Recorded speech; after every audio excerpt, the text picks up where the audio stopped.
Sweet.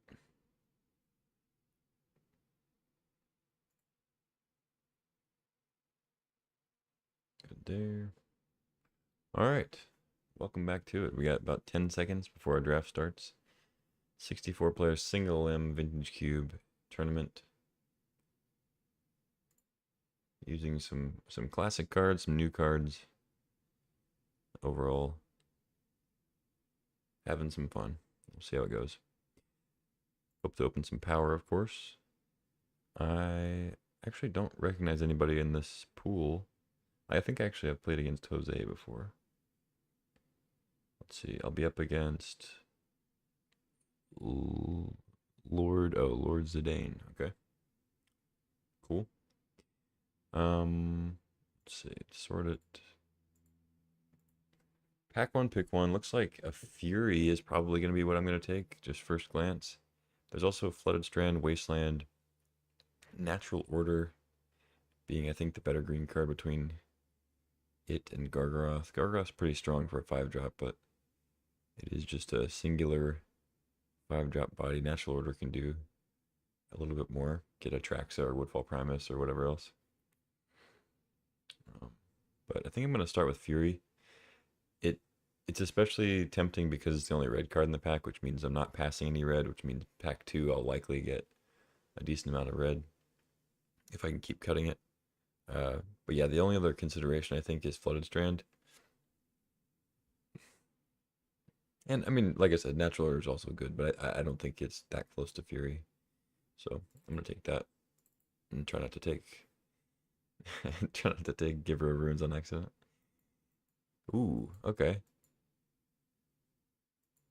So a couple cards I want here. I mean, Firebolt's great, but I'm gonna take Swords to Plowshares. That's just what's gonna happen. But there's also an Arid Mesa I would love to have. Unfortunately, not gonna wheel it, but that's okay. Um, I guess there's a chance I wheel Firebolt. I mean, it's the only red card in the pack though, which if Swords wasn't here, I'd be happy to take Firebolt and keep cutting red as the only red card in the pack. But although I guess if Swords wasn't here, I'd be taking Arid Mesa. So I guess I still wouldn't be cutting red completely. But yeah, I'm happy to just take a Swords here and move it along. I don't expect to really wheel anything good out of this pack, and unless I do end up heavier white and I want like Reclamation or Virtue, but I'll take Swords and move along. Okay, now we get red cards I don't care about, and then a couple good white cards. I think I'll take Adeline here. Blade Splicer is easier to splash if I want to be heavier red with Fury. But Adeline I think is stronger. There's also dipping into another color and taking Dark Confidant, being like a Mardu kind of mid-range deck. Wouldn't be that crazy, but I think taking a third color isn't that wise when we have good white cards here. Honestly, I'd probably take Taiga over Dark Confidant. I think the pick order is probably one of these two white cards and then Taiga. Grist is probably the best card in the pack overall, but I'm kind of far off from taking that.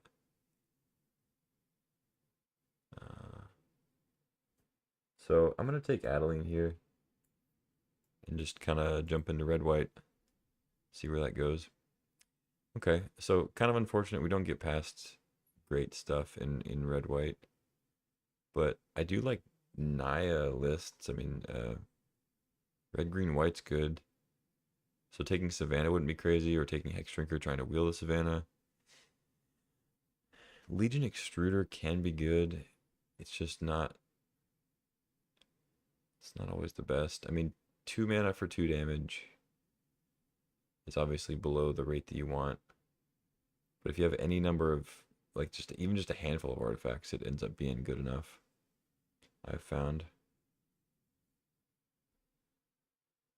So I guess I'll just take that. Passing some good green here, though. Hex Drinker, Savannah. Yeah, I guess I'll take Extruder. I don't know about that one. Okay, so now we get Asika's Chariot, Jetmir's Garden. Man, I don't really care too much about Inferno Titan or Chandra. Toxic Deluge is strong too. A lot of good cards in this pack. Not so much for the plan I'm going for though.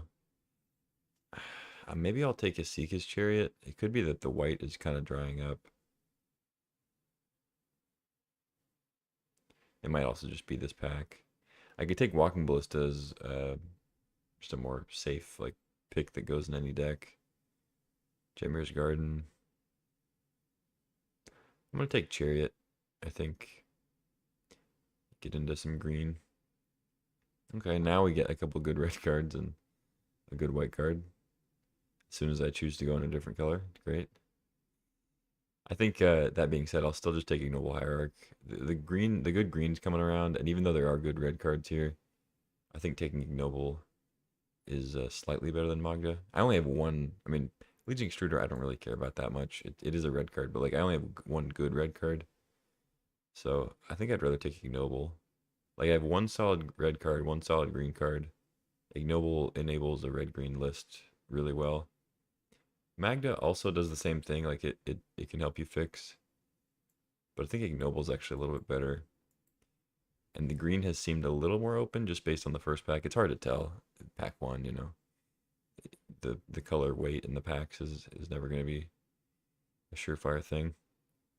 But speaking of fire, though, I think I'm going to be taking Flame Slash over Reclamation Sage, Goblin Bombardment. I like Flame Slash quite a bit. Cheap removal that kills most things, except Shieldred.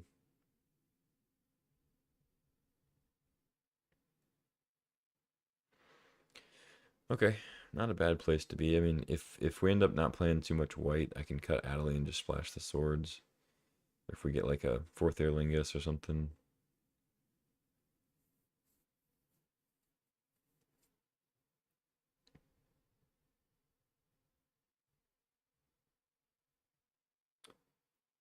Okay, so this is the last pick before we wheel stuff. I don't think I need Recruiter. Doesn't get Fury or anything. Fabled Passage is not a very good land, so I don't love taking that, even if we have 3 colors. I could take it though. I mean, maybe it's better than Lotus Petal in this deck. Lotus Petal's generally more powerful. Yeah, I guess I'll take the Petal. There's a chance I want that instead. Okay, now Stoneforge or Helix. I guess Bayou is also a consideration if I end up Jund. Wasteland's not bad either. I think I'll take a Helix though. I don't mind a Helix. I'll try to find some fixing. Already passed up on Arid Mesa.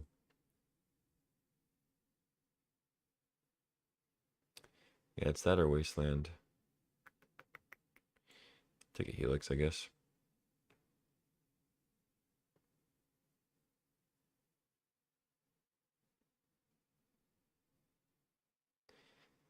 Wield the Reclamation. I think there was another white card in this pack. I don't remember what it was.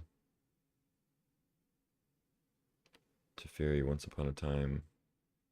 Reclamation. I think I take Once Upon a Time. I think Reclamation's fine. And it actually, honestly, it overperforms when I play against it. So it's one of those times where you're like, maybe you should reconsider how good you think it is. But it's never been exciting. I'm going to take Once Upon a Time, just cheaper and can smooth out your draws. I think I'm in the market for a Lumberjack here if I can get the right lands over Splicer. Splicer probably would have been fine, but you end up kind of clogged in the 3-drop slot in Naya colors anyway, so even though we're not there yet, I don't mind passing on a 3-drop. Capture, Shelldock. What do I not want to play against? Probably Shelldock. Kind of surprised that blue's going around so late. Probably means that people started picking up green and red, but oh well.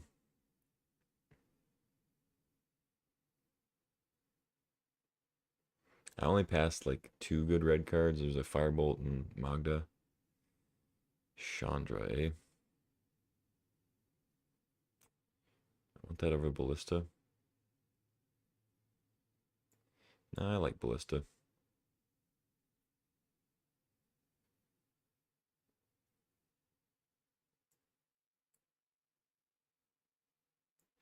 Reign of Filth. Okay. So we have some decent cards, but no fixing, and it's not evident which route to really go. It could be that all three of these colors are kind of contested. All right, pack two, pick one. Not a lot of great options here. I don't want to first pick a Sacred Foundry, but seems like that might be what's gonna happen. There's like a Titania. We're not really in that route though. Misty. It is a green fetch, so there's that. I think I just take Sacred Foundry and kind of be a little disappointed about the first pick here. I mean, Goldspan's good, but I think I have to take a land over another double red card. Maybe Mutt will wheel. I'll have to take that. Yeah, I guess it's pack one, pick one, Sacred Foundry, or pack two, pick one. Passing Misty, I think is correct over the. I don't know. I'm gonna go with the red white land. Okay, now we get Windswept Heath. I think that's got to be the pick here, right? Yeah, there's nothing else that really competes. I mean, there's Tree Speaker, Plunderer, both fine, but Windswept Heath has got to be it. It's a nice little pickup. Okay, so we got some fixing. Makes me feel better about the three colors here. Also, didn't have to pass anything good in those colors, so that's nice.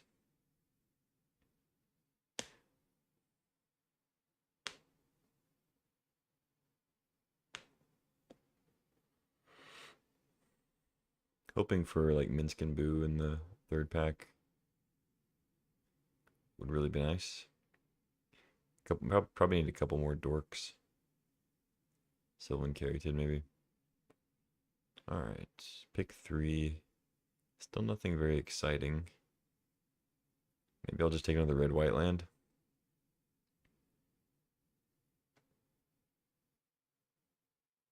Hmm.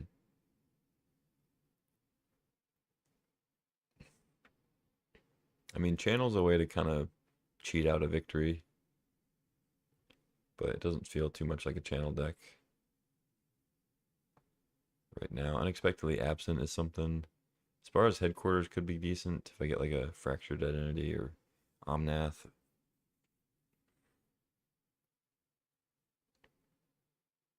Don't care too much about looting.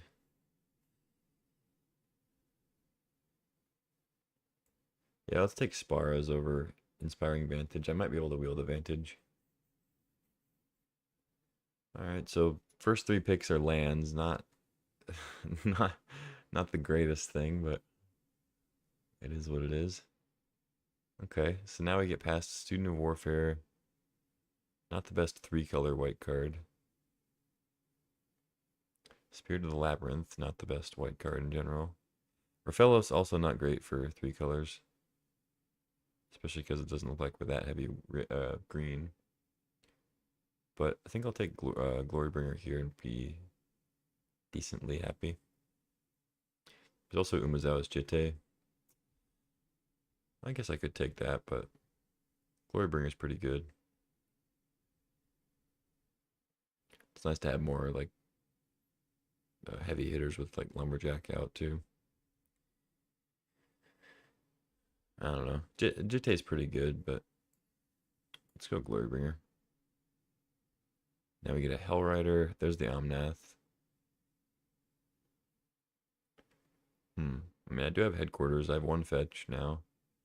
We're not going to get Arid Mesa, but could get another fetch or two, potentially. Don't think I want Crucible.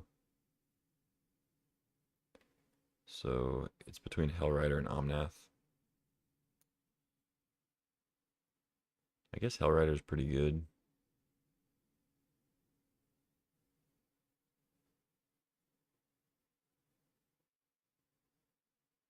Mm, I like Omnath though. Let's take Hellrider. See what happens. Proving Ground, Spellbomb, Zerda, Pyro, Wall of Omens. Probably on Paradise Druid, actually. Helps fix to 2 into 4. I think I take that over Proving Ground, Spellbomb.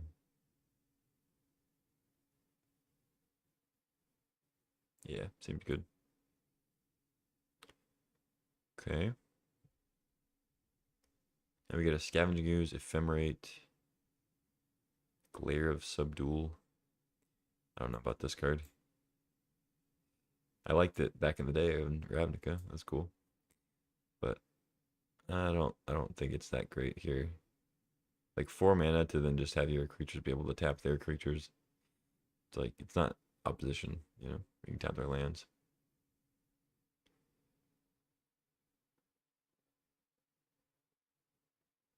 Yeah, take a Scoos, I guess. Probably for the board for now. Okay. Yeah, I feel like these colors are just really contested, and I'm just not getting anything late. Not a great sign. Okay, did wheel the Mutt though, and the Dragon, so I don't know what's going on. I think I'm leaning towards the Mutt. It's easier to cast. I already have a Glorybringer and a Fury. Goldspan's nice, but I think I take the 2 here.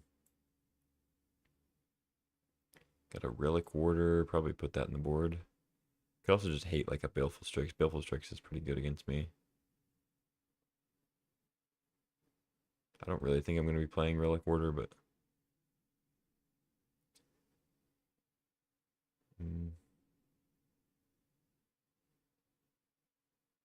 Yeah, I'm just going to hate a Baleful Strix. I don't care about the Relic Warder too much. Looting, Ravages, Ritual. I don't love looting. I guess Ravages could be something. Burning, Empty. Nah. I hate a Crater Hoof, I guess.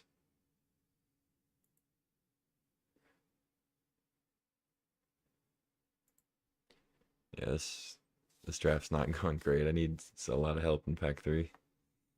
I somehow chose the 3 colors that are the most hotly contested. Just getting like great blue-black cards late.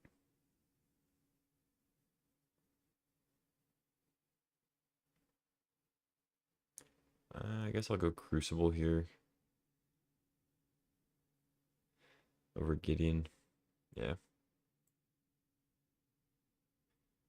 I do like Gideon, but this doesn't seem like the best 5-mana Gideon deck.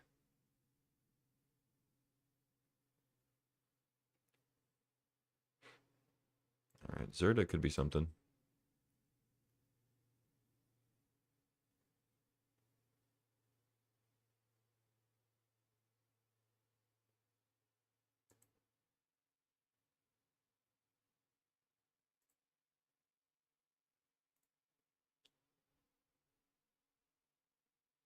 Wield the Glare. Nah, no real surprise there.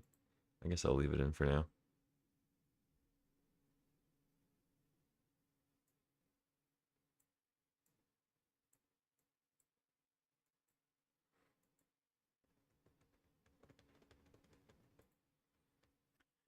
Alright. Come on, pack 3. I haven't seen any power in the last 2 drafts I've done of this. Give me something. Give me a Minskin Boo. Give me a Mox Ruby.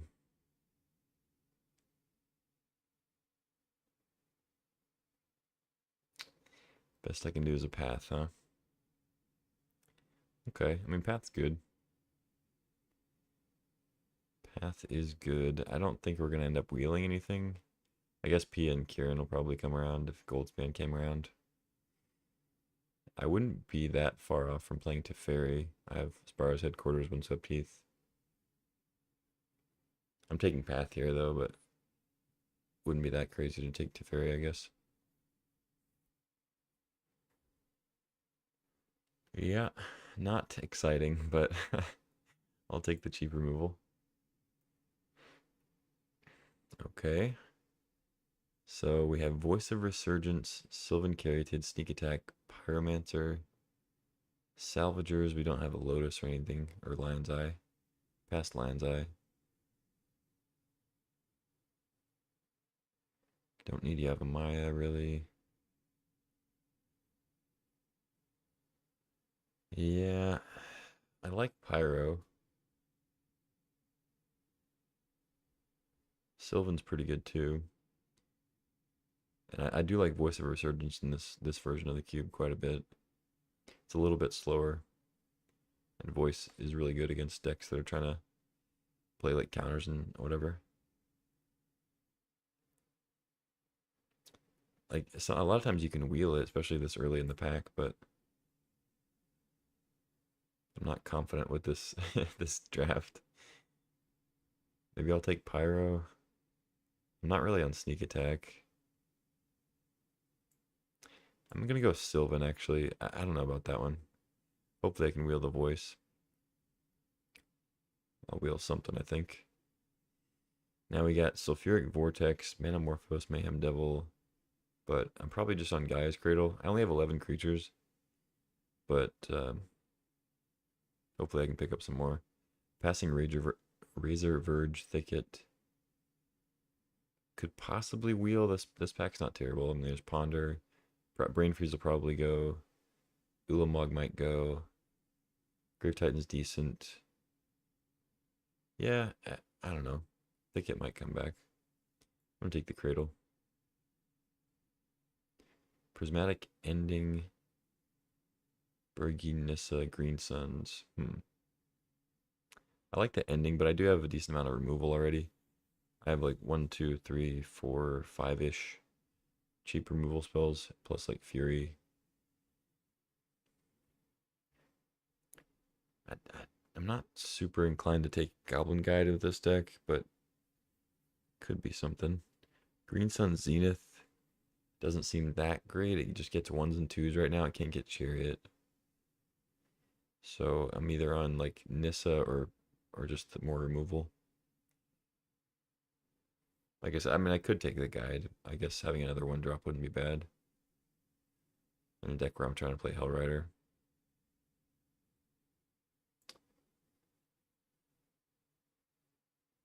I'm gonna go Nissa though. Okay, now we get Pest Infestation, Chain Lightning. Don't really need Overgrown Tomb. I want to take Chain Lightning, but I think Pest Infestation's significantly better. We don't really have any disenchant effects yet, so let's grab that. Ooh, Verdant Catacombs late. Couple Sneak Attack fatties. But I don't think it was correct to take Sneak Attack. It's a really strong card, but not pack 3 when you have like nothing to do with it. There's a Plateau. Verdant. Swift Spear. I do have a decent number of spells, but I don't think I take Swift Spear. Knight is not bad. I don't think I take it over these lands, though. And I think it's Plateau over Catacombs. Typically, I like fetches more, but Catacombs doesn't really get me anything but Aspara's Headquarters, so I'm going to go with another red-white land. Just lets me play more forests. Isamaru. I'm not going to be very heavy white, so having a white 1-drop is not the best. Especially because I'm trying to get like maximum turn 1, turn 2. Red and green for like Lumberjack, Ignoble. Another Armageddon type effect. Probably just take Burst Lightning. Shield Breaker's decent. Winds is decent. But I'll just take the Burst Lightning. Boros Signet, Celestia Signet, okay. Spellbinder, Ferocidon. I think between the two, I'll probably take Ferocidon because I just want more red cards for Fury. And they're relatively equal in power level. Boros Signet. Soul Herder wouldn't be that crazy to take, but I don't have a lot to do with it. Be cool with Fury, I guess. I think I'd rather have that than a Signet. Signet wouldn't be bad, honestly, but I'd go with Ferocidon. Safekeeper. I do have a Crucible. Fire Covenant. I guess I'll just take Pia and Kieran. No. That card's just bad. I'm gonna go Fire Covenant and kind of hate it and kind of potentially play it if I get a random black duel. Not this one. Okay, Voice Wield. I'm gonna take that over Pyromancer. Uh, am I though? Pyromancer's pretty good. I didn't expect both of these to wheel, so I didn't expect to have to make this decision. Revoker's pretty good too.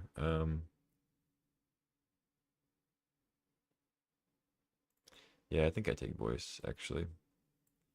That's a close one. Reservoir Wield, that's nice. That is very nice. And Goblin Guide Wield and Prismatic Ending Wield. Okay. I guess red was more open than I thought it was.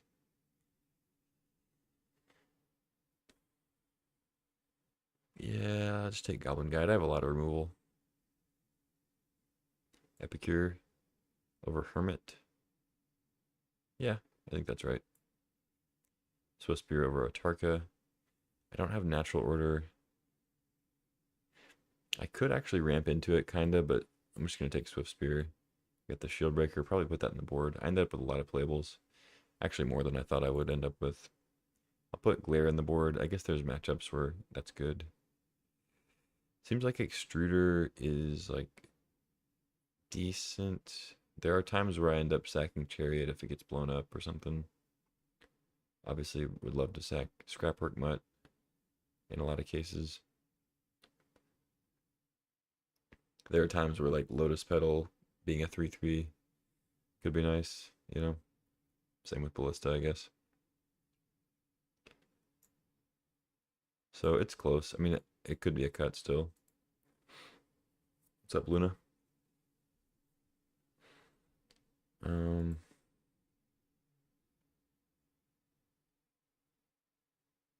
I think Lumberjack seems good enough. Although I didn't get any like Stomping Grounds or Taigas past the Taiga. Pack 1. Oh, nice. Good. Yeah, it's a great game.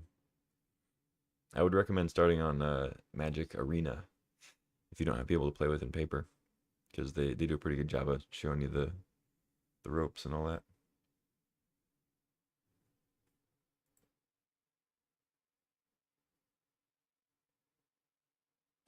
Um, what do I cut here? I have to make like 3 cuts at least, 4. I guess 4 cuts.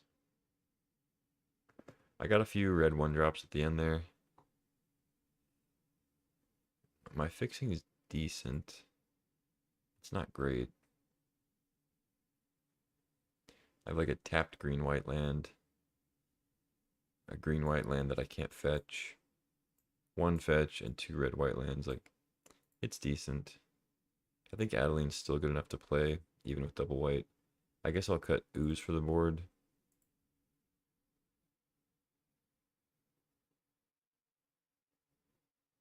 Seems like Lumberjack's still good enough. I could have the right draw to make it pretty sick. Get a fast Isika's Chariot or Glorybringer or Nissa.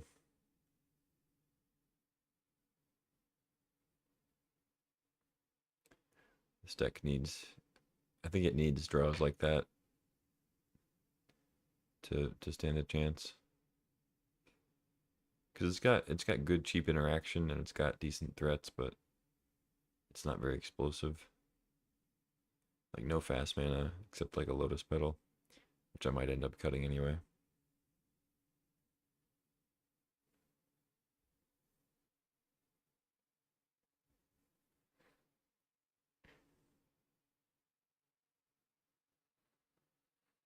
Hmm.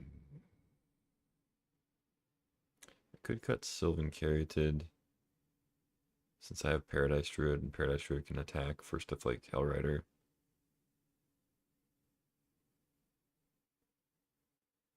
I typically like Caryatid more just because it always has hexproof and it blocks better. But this has turned into a pretty aggressive deck. Hmm.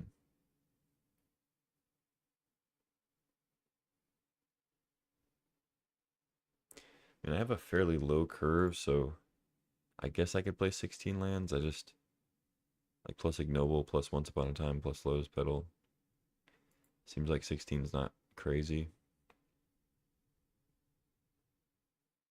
So that would mean two more cuts. Like, look how many one drops I have, you know?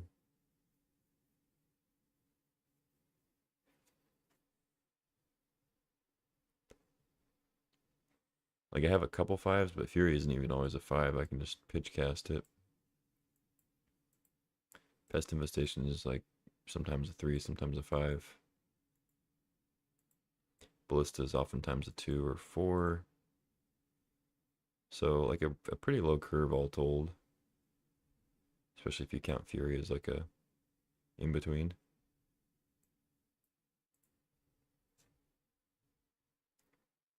Hmm. So, two cuts. I like all these twos. It could be Legion Extruder goes. It's good with Mutt.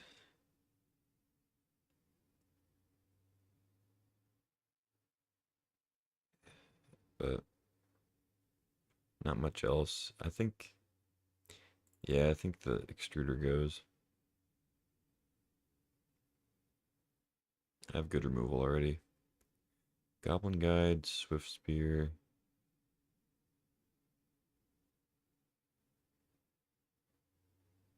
Hmm. Yeah, I think I cut one of these dorks. Druid or Caryatid. Probably Caryatid. Just because of the defender. I think I'm more aggressive than that.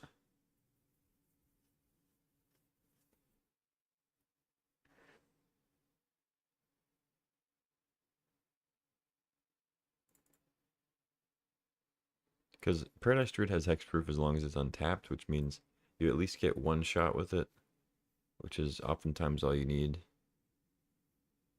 Because the problem is like tapping your two mana to play the dork and then it gets hit and then you just didn't really accomplish anything. But if it gets hexproof just for one turn, you get to play a four drop and then they have to deal with that threat. It's like they're not really so focused on killing your dork anymore. Obviously there are times where they have a answer that kills the dork and doesn't kill the four drop, but then you've already gotten the value, so I think Druid's good enough to play over the Caryatid in a more aggressive deck. But yeah, I think I might roll with this.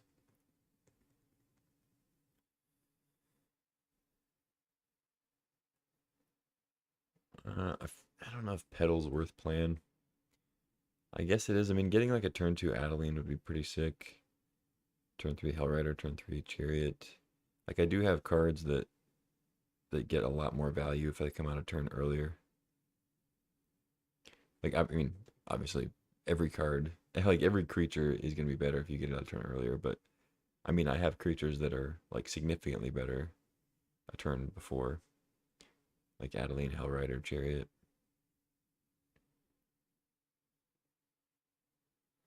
It also fixes, if I'm on like some red green and then I finally get a white source and then Petals the second white for Adeline. I don't have the greatest fixing, so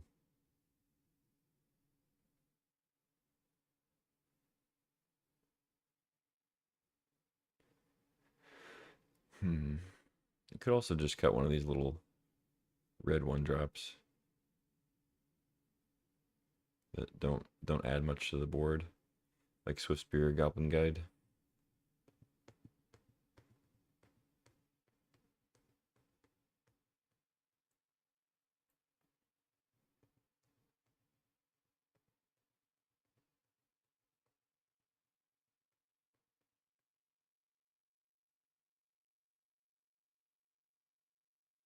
Hmm. I kind of feel like cutting Goblin Guide and playing something like Scavenging Ooze in the main or Shield Breaker. might be a little bit better.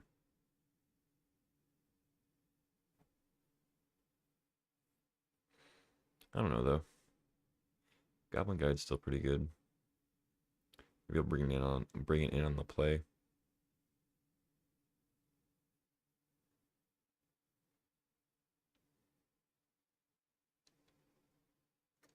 I don't know if I want Legion Extruder. Like it's gonna be one of these four, I think. Or I could just play another land, I guess. I mean, I don't hate having 17 lands in this list. I have Epicure and Scrapwork Mutt to loot.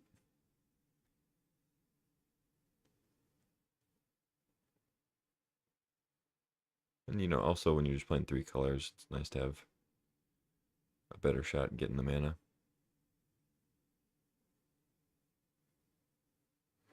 I just don't really have any mana sinks is the problem. I don't have a creature that I put mana into. I guess Ballista is the only one.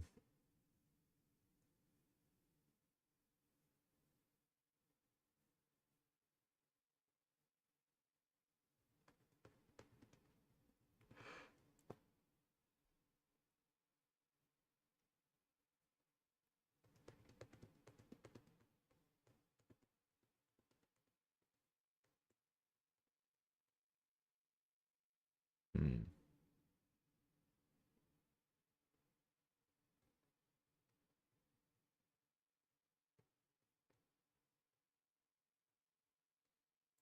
Yeah, I don't know. Let's play Goblin Guide, I guess.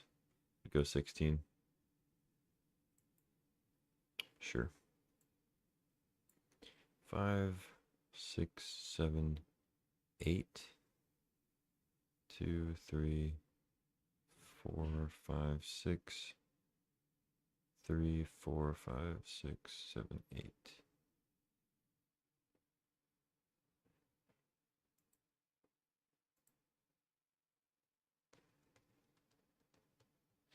Yeah, I feel like I need another land here. I'd like to get another forest.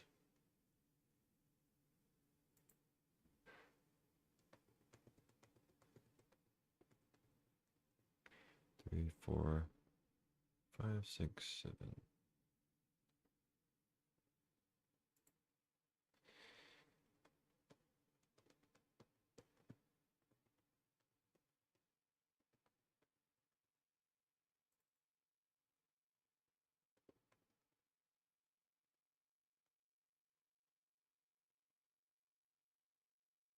Yeah, let's roll with this. Seems decent.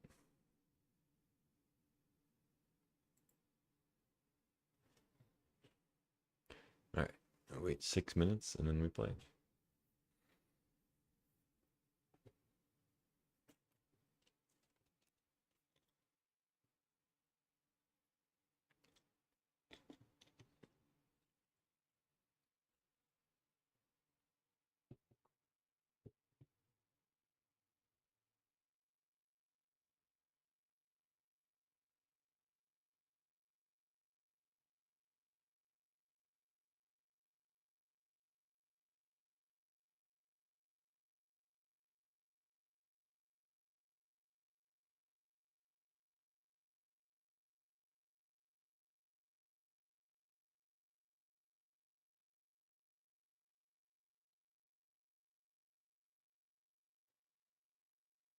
I guess it's possible that Glare of Subdual could come in certain matchups. I just don't.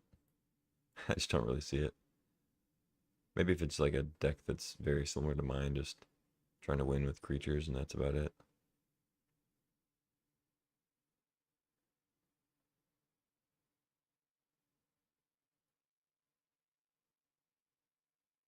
But I also don't have a way to like make a bunch of tokens or anything except for, I guess Adeline kind of does that. Chariot sort of does that.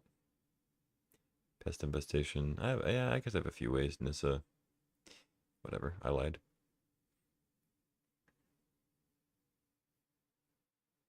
But it seems better in like an Obzon deck with, Bitter Blossom, Lingering Souls, stuff like that.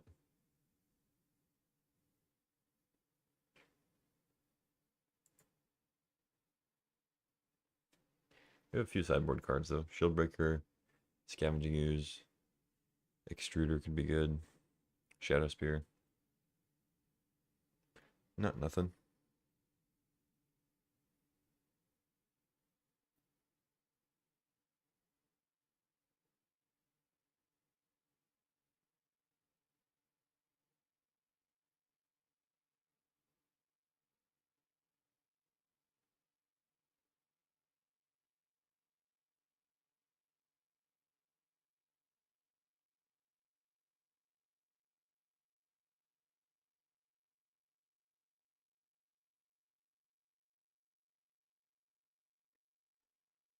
All right, 3 minutes.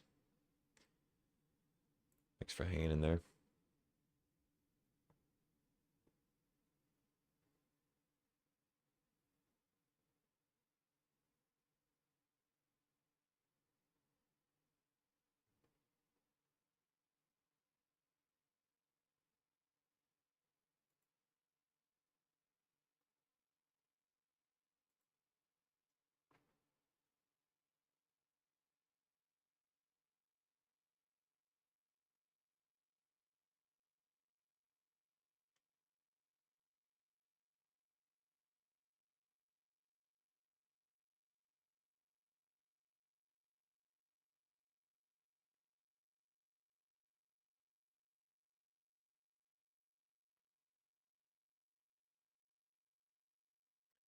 Be kind of interested to see what, like, I wish I could see after the draft, like, after all the matches are done, or at least my matches are done. I wish I could see everybody else's deck list to see what they ended up in, because it was a somewhat confusing draft. I think it was probably just partially because of the packs in the first one, but it felt like my colors were getting cut, and then all of a sudden, like, end of pack two and then into pack three, it's like I was getting all this red and the green was gone. I don't know.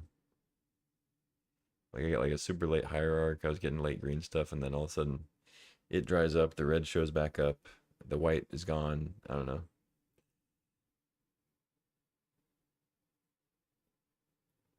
I think we ended up with something decent though. A lot of cheap cards, so if we can get the right kind of draw and not prolong the game too much, we should be good.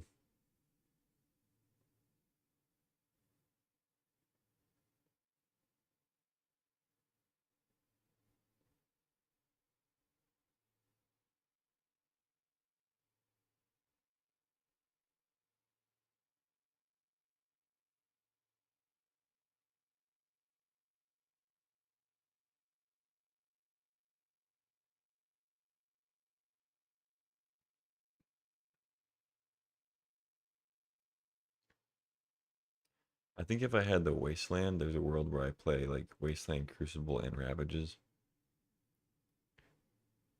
in this deck. Maybe cut some of the more hyper aggressive cards like Swift Spear.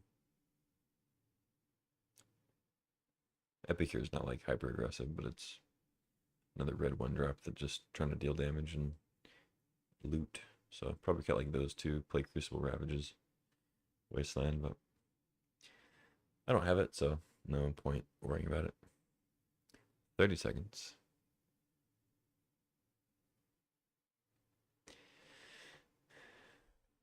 Good number of red cards for Fury. It's nice. Good removal.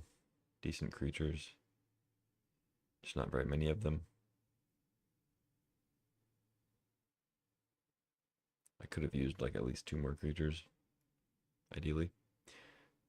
Although I guess Chariot. Yeah, Chariot's at one. So 14 essentially.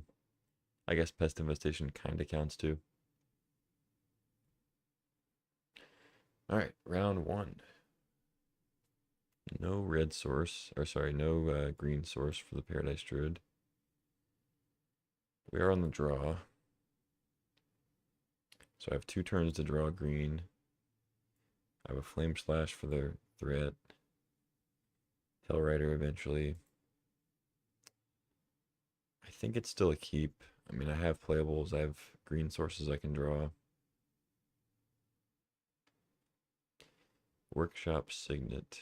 Yikes. Signet Foundry. Wow. Okay. Sacred Foundry go. Oh my god. Can I just scoop? Like, what? Workshop, Retrofitter Foundry, Tolarian Academy, Lodestone. Like, dude, are you kidding me? I mean, I'll play it out, I guess. I can't Flame Slash. Or, sorry, I guess, yeah, no, I can't Flame Slash yet. Um, I won't be able to next turn either. Or, no, I guess, no, I still won't be able to. Damn.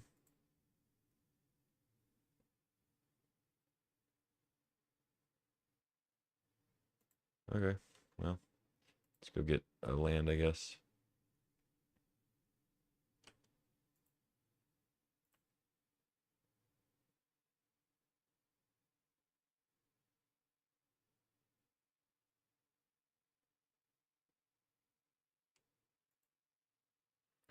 It's been an unreal draw from the opponent.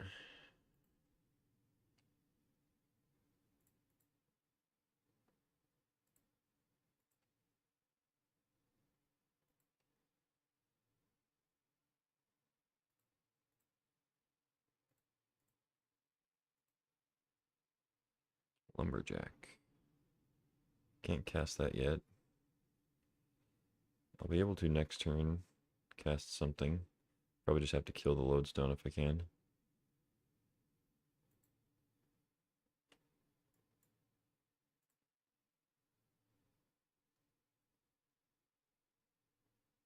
Make a token.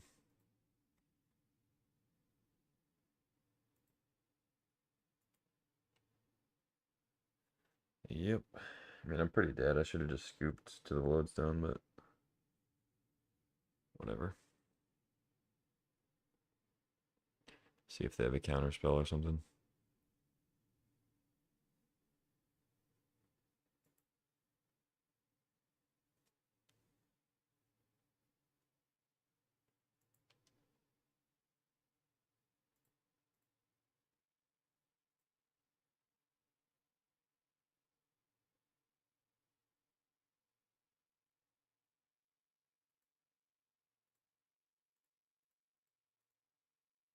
Finally get to cast a spell. Yay. Does it get countered? Do you have just literally everything? Nah, they can make like a 4/4 though. I'm pretty much dead after that. Oh, are they really gonna make like another artifact into Tap Tolarian Academy for Mystic Confluence? Or are they just making a bunch of tokens? Okay, that's not as bad. Snap. Okay, I've seen enough. Jesus Christ. Untap Academy. That was just a unreal draw from the opponent. I mean, I don't think any deck would have beat that. I literally couldn't cast a spell for the first 3 turns. That's ridiculous. I couldn't cast a spell, and my opponent had a 5/3 hitting me. Like, what are you supposed to do that? And I had a 1 drop. Like, I wasn't trying to cast a 3 drop. It was like I had a 1 mana removal spell, and I couldn't cast it for the first 3 turns. Anyway, Shieldbreaker definitely coming in. Don't think Extruder's particularly good. Goblin Guide on the play doesn't sound terrible.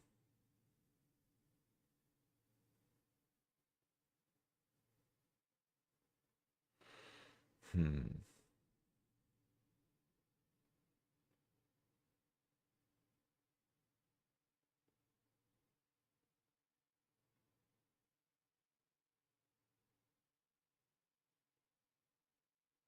Could cut something like Lumberjack against like potential counterspells or Snap. Still think it's pretty good though. Yeah, I'm gonna cut it.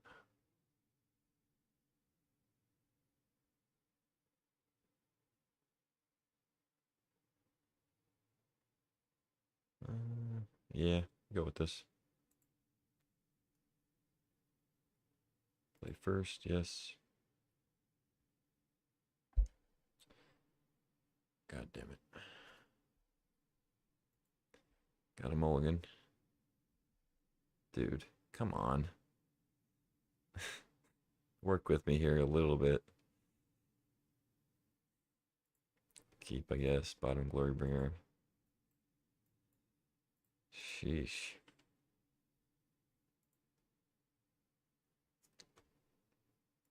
I mean,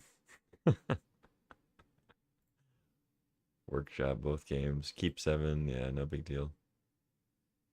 Okay, Ignoble's pretty good.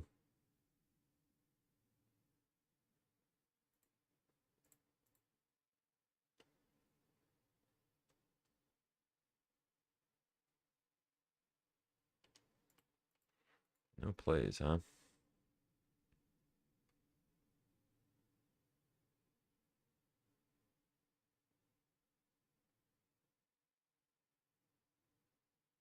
Hmm.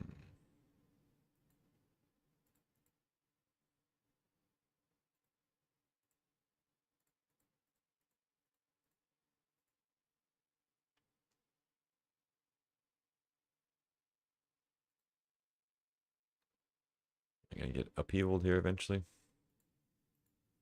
So they must have just drawn that.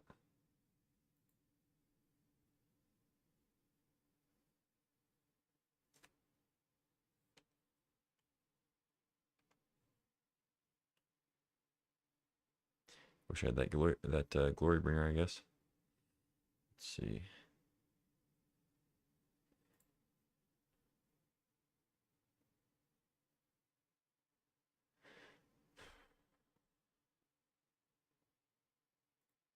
Could play Ferocidon Ballista, Crew Chariot, and attack with a bunch.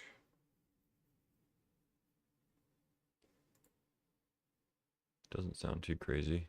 I'm assuming they have some kind of interaction here.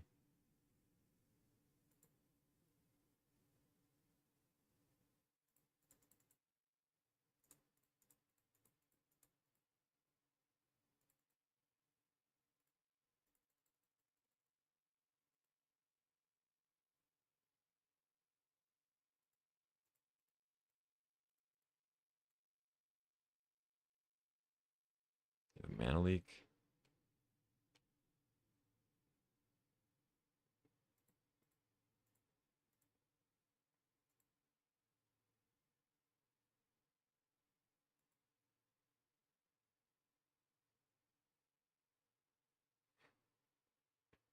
I mean, yeah, they're just gonna snap, I guess.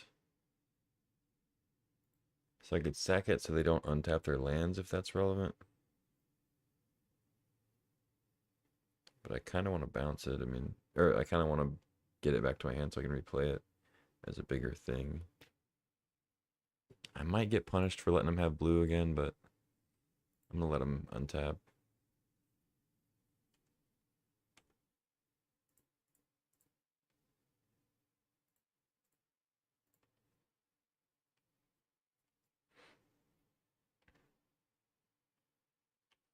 Okay, they're dead on board next turn, so they gotta like upheaval here or something. I'm assuming they're going to. Seems like you wouldn't keep a hand that just has absolutely nothing. They played Island though. Ugin. Oh, okay. That works. It's interesting that they would bounce a 1/1 ballista then. I guess then I wouldn't. But like now you're letting me play it for 2. No, I guess they still get to kill it, huh? Because it's at 3. Yeah. Okay. Yeah, I didn't think about Ugin. I thought it was just gonna be upheaval. Bummer.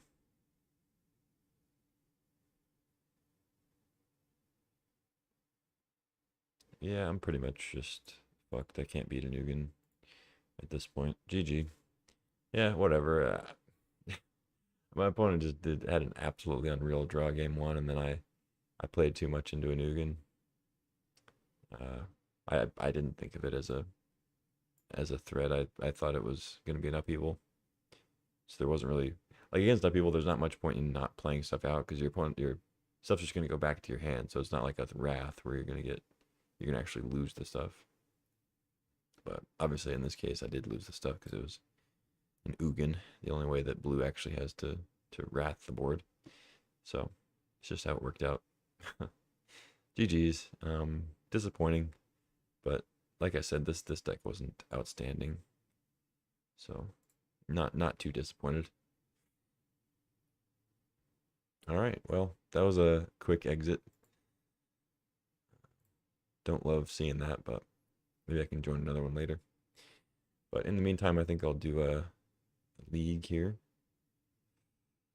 If I have the play points for it, I don't think I do. And I have like tickets, I guess. Those Vintage Cube Live things really drained my Moto account. I had like 3,000 play points at one point.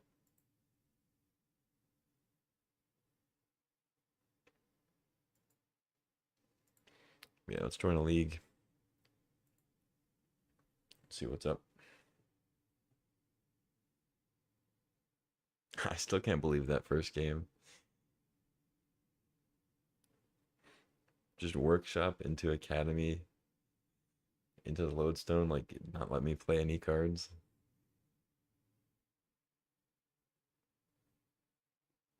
Oh, and the foundry, yeah. I forgot they also had foundry. Like just the best possible draw they could have possibly had. Like it's different. Those draws are so much different from having your opponent just go like Lotus into 4-drop that kills you, you know? Like you still win you still lose kind of the same way. But it's so much different when your opponent just has like 4 or 5 cards that that had to go right, that were like the best optimal things for them to draw. You couldn't do anything. Well, speaking of Lotus, we get to take one here.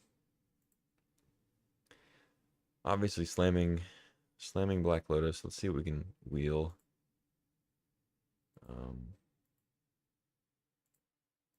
there's a Dak Faden, probably won't wheel though. Soul Herder could wheel. It is one that people don't take all that highly. There's a Mole Drifter, Seasoned Pyromancer, Endurance, Misty. Misty will go. Yeah, a couple things. I mean, Karn might wheel if we end up in artifacts. Golos. Yeah, might get something good. This pack's not terrible. Take a Lotus, though. Alright, pick 2, much much further down the totem pole here. Let's see. Worn Power Stone, Wandering Emperor. I mean, decks that take advantage of Lotus are, I mean, really any deck can take advantage of course. It's a lot of mana. But ways to recur Lotus or use it multiple times or like combo with it end up being like Storm decks with Rituals and Yogg-Will and whatnot. Or Memory Jar might be good. But there's also decks like just Red-White that has like the best threats that you can get out on turn 1. Like Wandering Emperor is a good one. You just go that route. Tarmogoyf's decent. I don't think it's a second pick here. I think I'm going to go Emperor and be a little disappointed about it. Yeah. I haven't drafted mono white in a bit. I could just do that. These red cards aren't exciting. Ketria Triome. I haven't played Birthing Ritual yet. Could be something. Man, these packs after Lotus have been pretty terrible. Exploration. Not the worst. I'm just going to take one of these white cards, though. I think I'm going to take Thalia, try to wheel Isamaru. It does make my Lotus cost 1 more, but I think I can manage.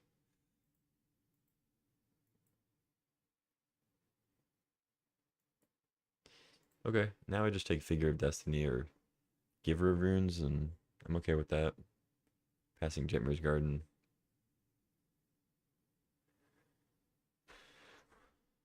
Man, I like both of these. I'm actually not sure which one's better.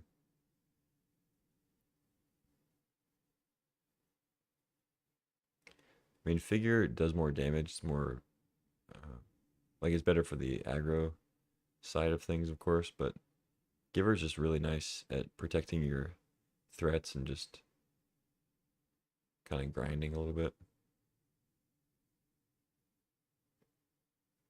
I'm gonna go Figure, though. I like the Figure.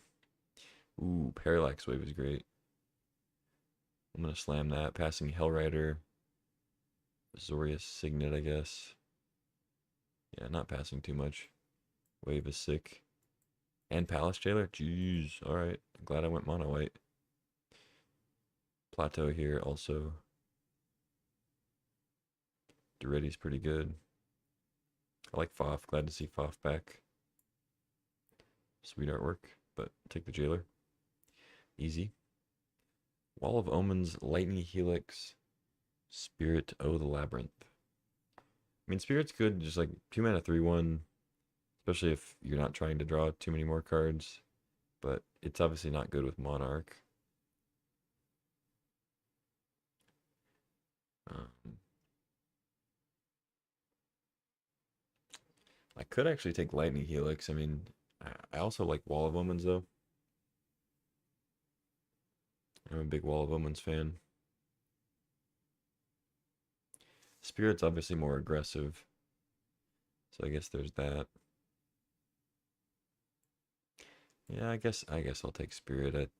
I don't think the Monarch thing is gonna clash too much. Take Splicer now over Voice. I like Voice quite a bit over Scrubland. Maybe taking Scrubland's a little bit better, but Blade Splicer's pretty good, especially if we get Ephemerate for the Jailer Splicer stuff. It's decent with Parallax Wave. Sure. Why not? Okay, we did wheel the Soul Herder. We do have some good pairings with it right now. I think I'll take that over Karmic Guide.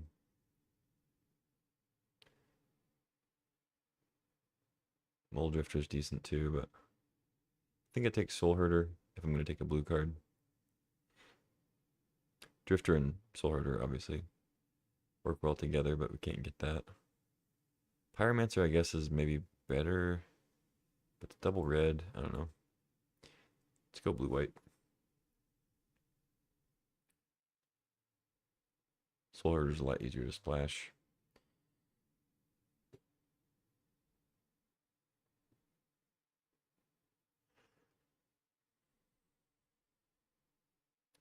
Scrapwork, Mutt, Signet, Jar.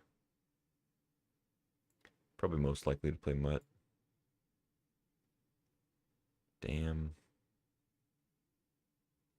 Epicure, maybe? Could be something. I don't think I need a Wrath.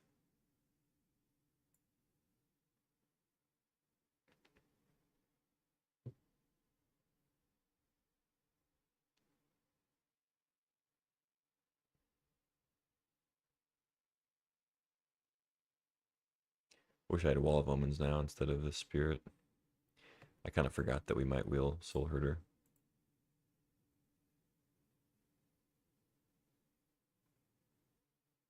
Giver of Runes, nice. So white is very open.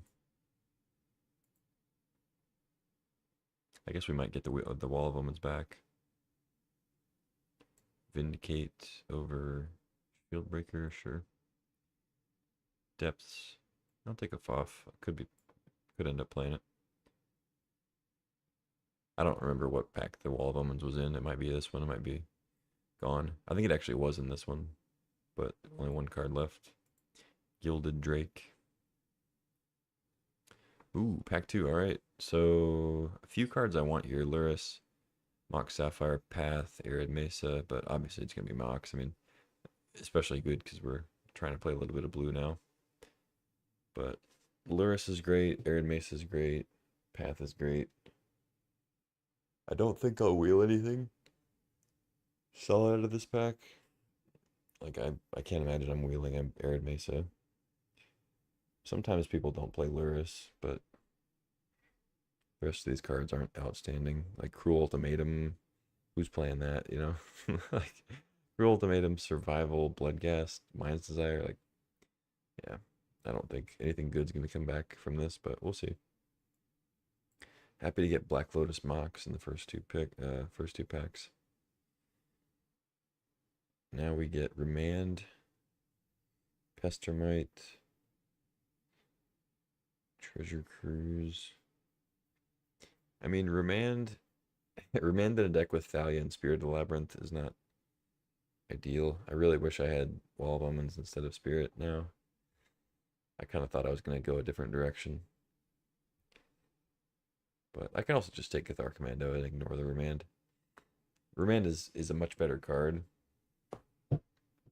But with the strategy I'm leaning towards, I think Cathar Commando is pretty solid. Especially with Parallax Wave. I mean, being able to commando Parallax Wave after you exile their stuff is no joke. So I think I'll take that, pass up on the Remand.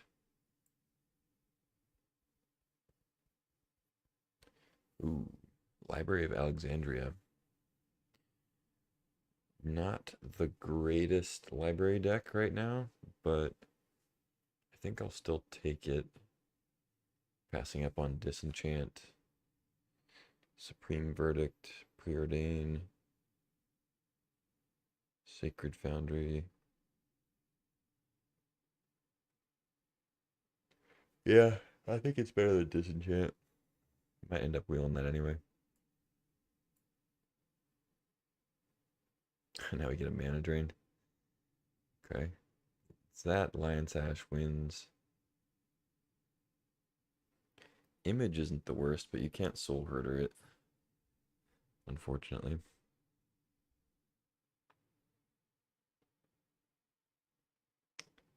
Definitely don't need Mystical Tutor. I guess Lion Sash is fine. I don't plan on being heavy blue for Drain, but Drain's also pretty good. I just, like, this deck's not going to end up being a deck where the Drain mana is particularly great anyway.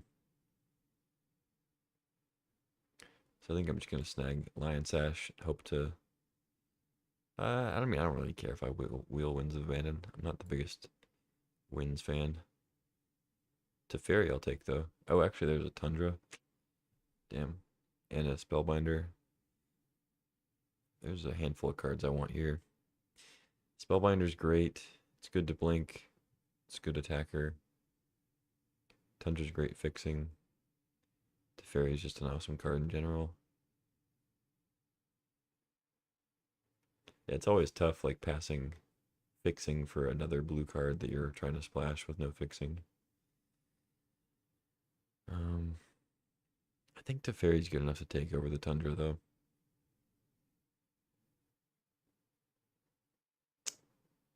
Maybe. Nah, I'm gonna take Tundra. I mean, I don't have to play like Spirit Thalia, but they are kind of making me shy away from these more blue, like cantrippy cards. Prismatic Ending, Glenalundra Archmage. Archmage Soul Herder is pretty interesting. It's a little slow, but it is what it is. There's also Pest Infestation. We could easily splash that if we get the right lands later. It's a pretty strong one.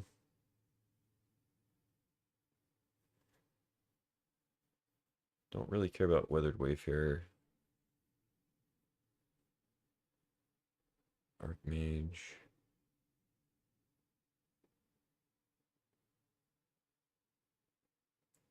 Yeah, I'm gonna take the Infestation, actually. Skyclave's gotta be the pick here. Over Stoneforge, Elspeth. Stoneforge is good, but I think Skyclave's pretty solid, especially with the Herder. Lingering Souls, Adeline. Probably just easy Adeline here.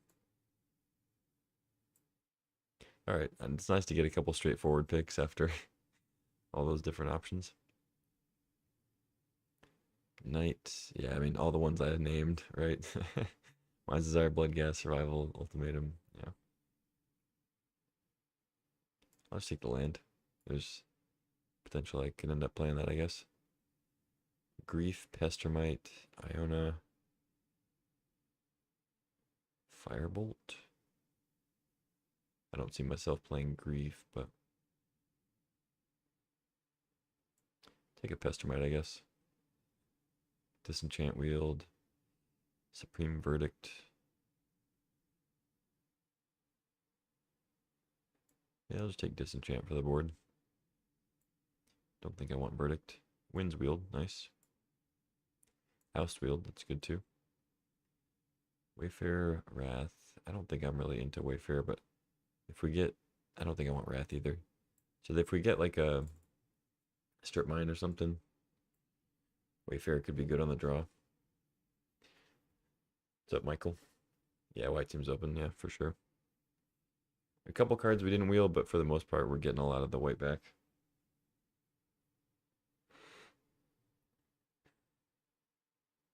All right, pack 3. No power? What? Getting spoiled. Let's see. There's really not much here for me. Sun Titan. Sun Titan wouldn't be bad. 6 mana is kind of a lot, but we have a Lotus.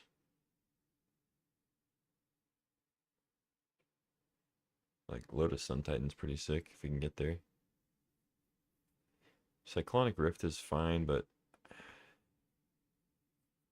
I don't really care to play too many more blue cards. Like, I think Splashing Soul Herder is fine with me.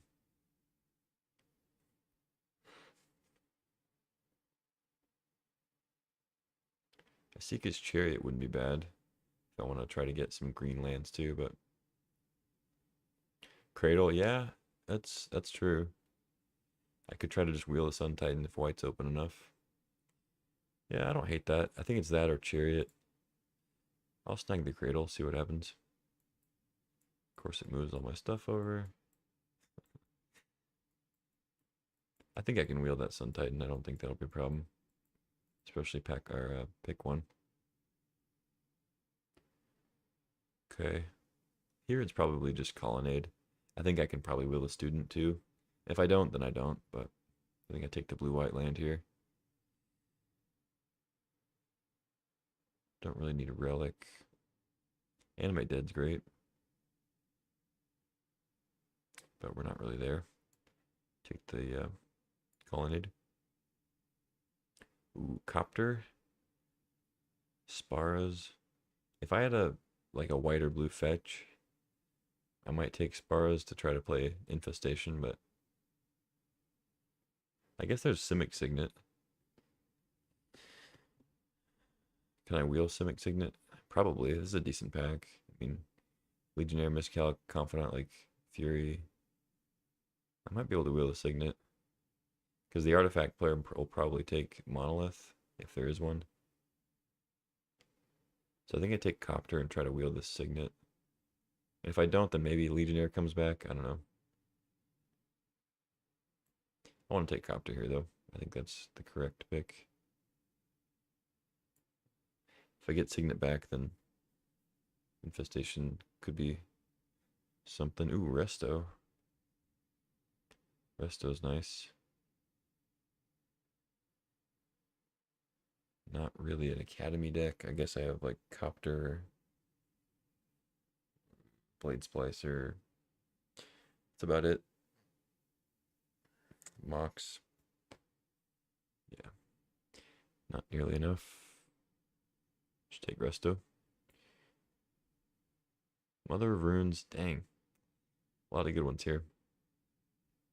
I mean, I think I take Solitude. It's great with Soul Herder. It's great in general.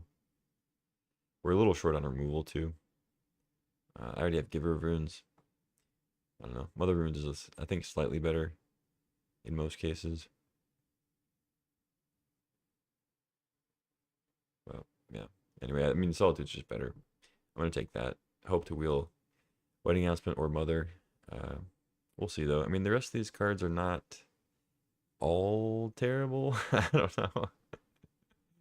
Yeah, yeah, I agree. Yeah, best white cards. Yeah,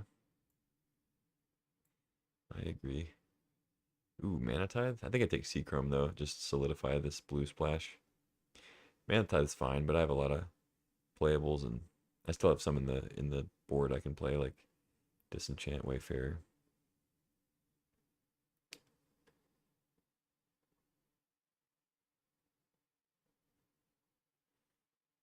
Yo, what up, Shug? Oh wait, there's Salvagers. I do have the Lotus. I'm so used to not having Lotus. It's like I just ignore the combo cards. Yeah, I guess I'll take it. I mean, I don't really have a lot to do with infinite mana, but it is infinite mana, right? So it's got to be good. A Light and Tutor to find the Lotus, huh? I mean, I'm not really taking anything else, so Batter Skull, nah. Take Tutor. I mean, I'm not planning on playing it, but Raven Inspector. How the games? Well, we entered another 64, and it kind of flopped. We drafted like a Naya creature deck, and the draft was weird, and ended up just getting trounced by a artifact deck. Opponent went um, Mishra's Workshop into Signet. It was Mishra's Workshop, turn one, Mishra's Workshop, Signet, Retrofitter Foundry, turn two, Tolarian Academy, and I think Coalition Relic or something. I don't know. We just got housed. It was like Tolarian Academy, Lodestone Golem. That's what it was. And then I just couldn't play anything because of the Lodestone Golem. All right, Wheel the Sun Titan. It's nice. Wheel the Student. Nice, nice, nice. Wheel the Signet. Cool. Getting all the wheels. English Norn. Probably not going to play that. Got the Mother of Runes back. Okay. I think I prefer that to Wedding Announcement. I do like Wedding Announcement, but I'll take the Mother. I mean, Mishra's Factory is not nothing, but I think Mother's worth taking over it. Glare.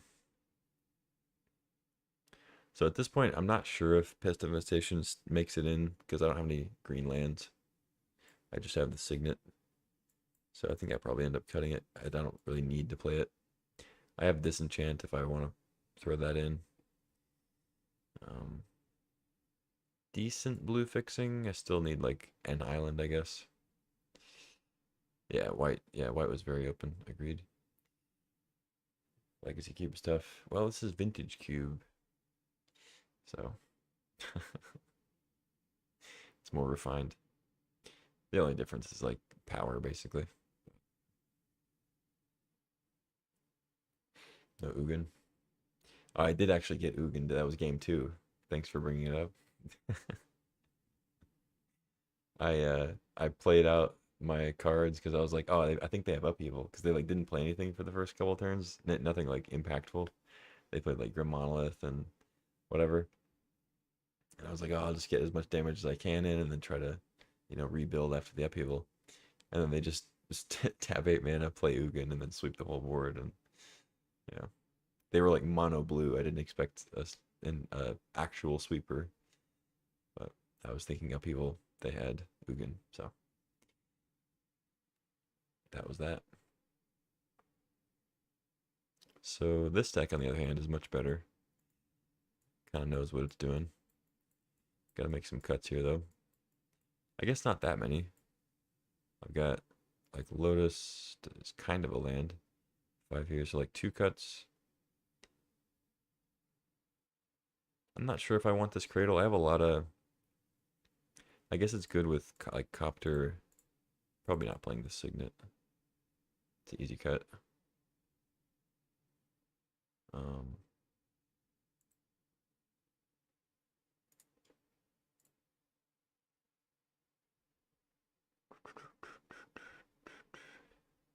how much card draw am I trying to do?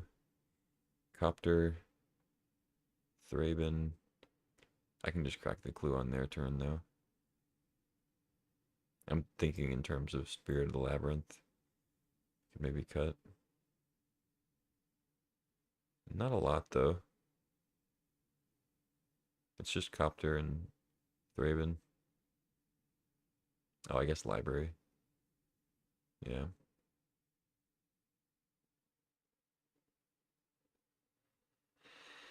Hmm.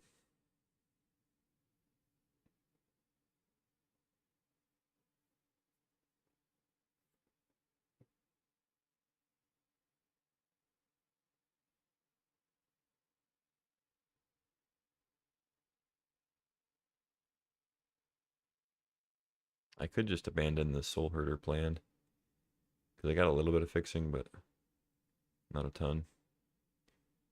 Not running Norn.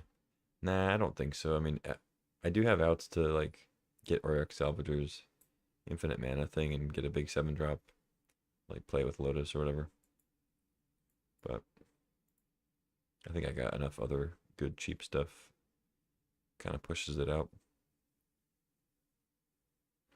This version of the cube is a little bit slower, but I think it's still too fast for just like a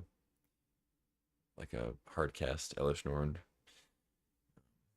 Even though I mean, like I said, I do have ways to like kind of semi accelerate it, but I think Sun Titan's kind of holding down that slot a little bit. There's a world where I bring her in though.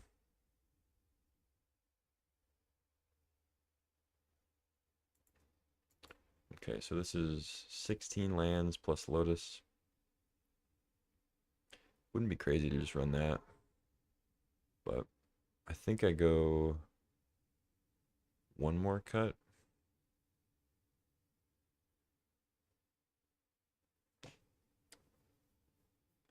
Don't really know what it would be though. I think I want winds as more interaction. I don't really have that much removal. It's just Wave Emperor at the top end and then like Solitude. I have like creature based removal, Skyclave, Palace Jailer. With only Blade Splicer, Skyclave, go mono white, better mana base. Well, it's good with Palace Jailer and Solitude. Um, so here's the Soul Herder things. I mean, saying it's good with Sun Titan's a little iffy because it's a 6-drop, right? But it is good with Sun Titan. Uh, then we have Skyclave, we have Splicer, we have Thraben, and I think that's it. But yeah, we have a decent number of things that's good with it. But you're right, it's not like outstanding, and I could have a more consistent mana base if I cut it. Definitely consider a consideration. It also kind of lets me play Cradle more consistently, right? If I'm not trying to like splash blue and play a Cradle and a library. So I could definitely see cutting it. I didn't end up getting like the best fixing for it.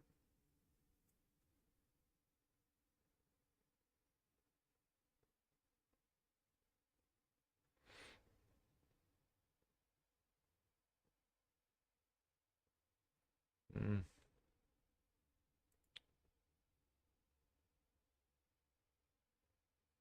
yeah, I guess that's fine. Let's do this.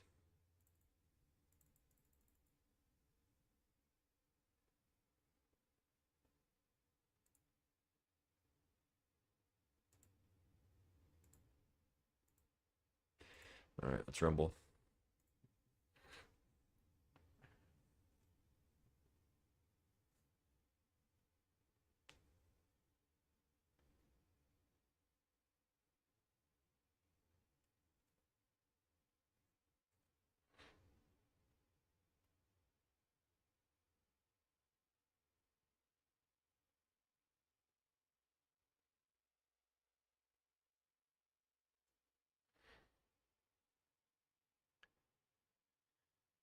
So for those who may not be aware, Auriok Salvagers, I can't move cards around in this view.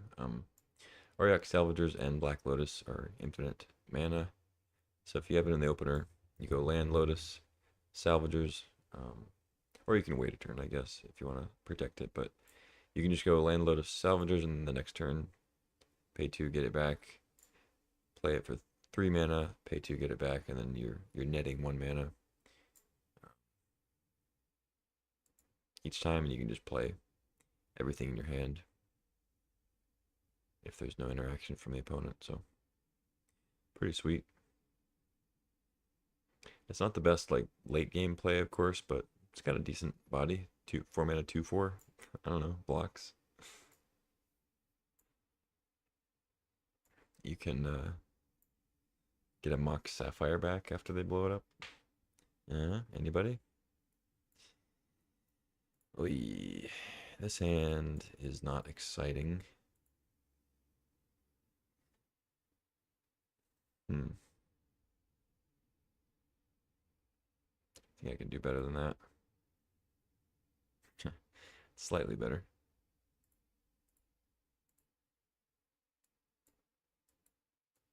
Wow. What? Impossible. A Plains and a Black Lotus, that's my line. Jesus.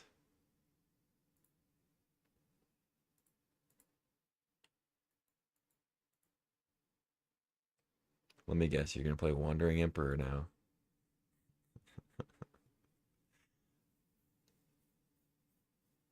Oh my god. Literally. Do I know or do I know? Christ. They're just playing my deck. At least, dude, Mox Lotus Wandering Emperor? They just stole my deck. At least Wasteland's not that good against me right now. There's a chance I can push through this. They don't have a follow-up.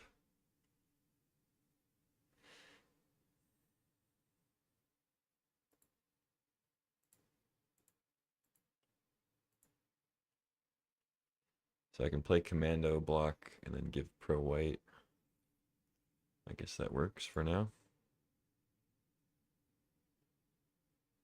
Make another 2/2. Okay, so I could also just trade and give protection. That's nice for me. That helps a lot, actually.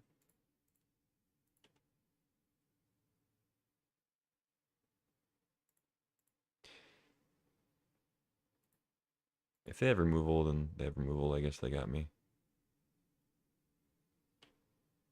All right. We're fighting through.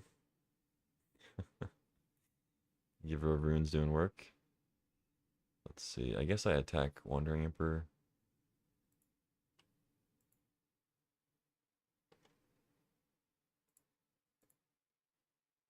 Could just go ahead and give it Pro White, but they just don't block. Okay. Interesting. Splicer. All right. I mean, I think we're winning now. Question mark.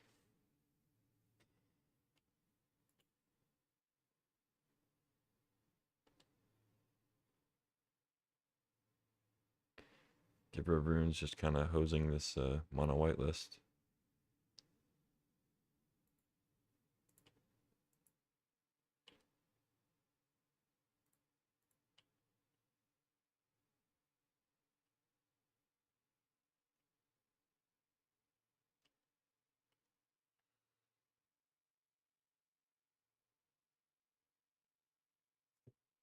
Okay, we beat turn 1 Wandering Emperor. That's pretty cool. Now, let's see if...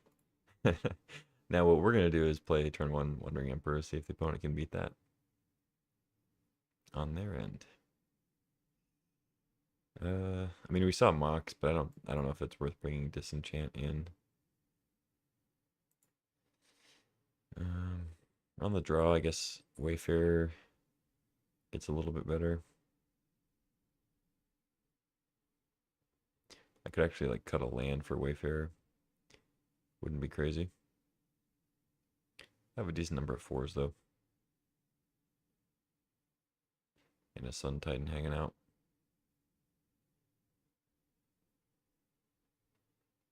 there anything that's bad against them? Probably not.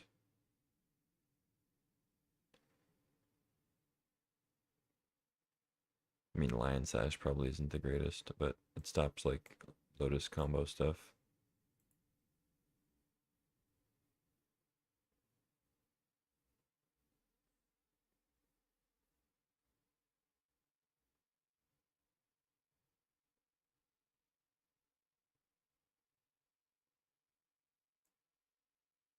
Yeah, let's go Wayfarer, and then I think I just cut a land. I mean, I'm on the draw.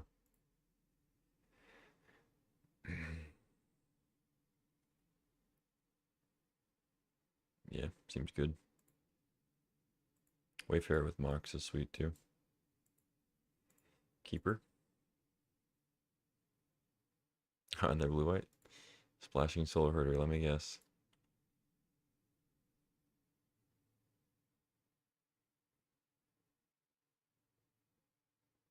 Mm,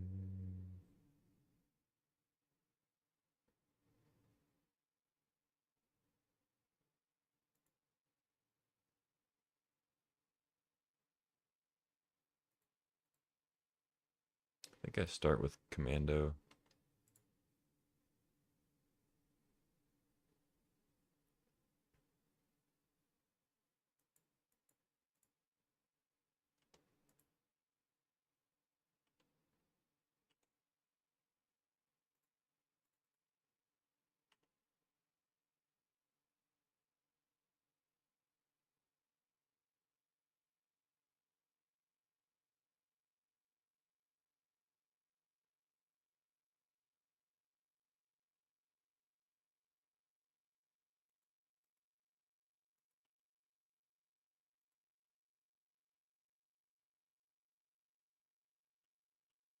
Okay.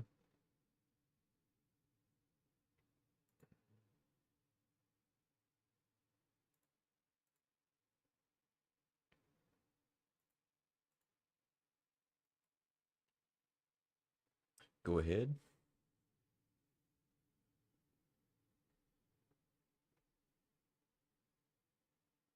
Oh, they're much heavier blue than I thought. There's the Lotus. No plays, huh?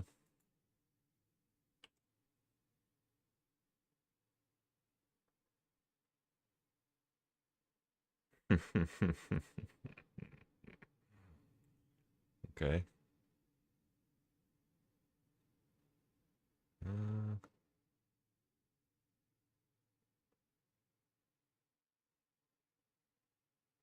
I guess getting library doesn't really help that much. I mean, although I could just get library and then not play lands for a few turns.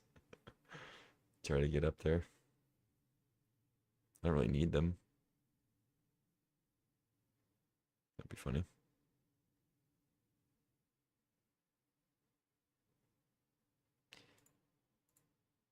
Let's see, I think I only have library as my non-basic. I guess Guy's Cradle, yeah. Doesn't really help me right now with like figure wanting white.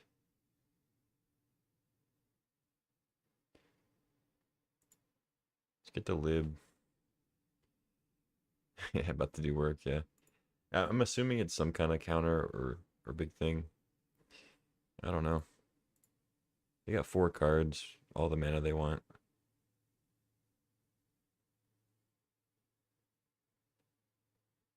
I think I just go plains and then pump. Or level, I mean, not pump. And see what happens.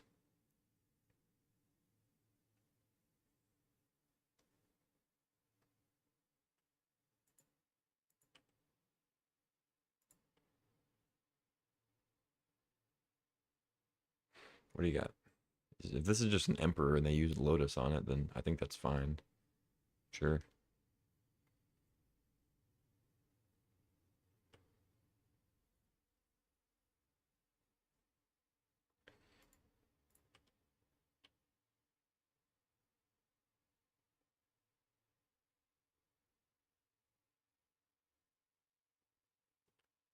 I mean, unless they have a way to get the Lotus back and play something crazy.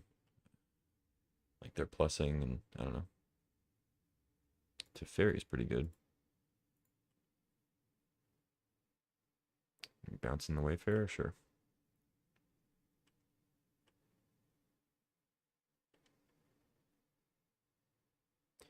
Giver, I like that.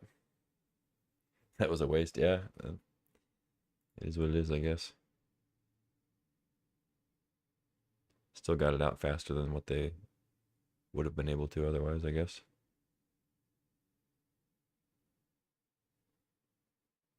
Uh,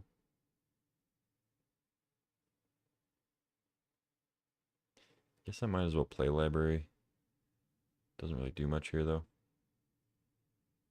No, I think I wait, because that way I can just go get another land with Wayfarer next turn. Library's really not helping me.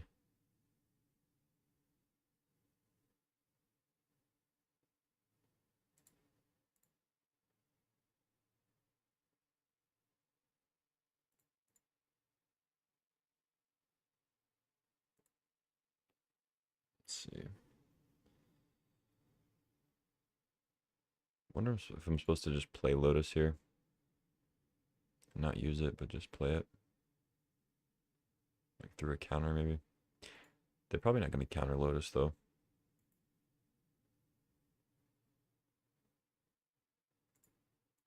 I don't know. Just gonna. Actually, I guess I'll. I don't want to play Figure into a Wrath. Just gonna pass.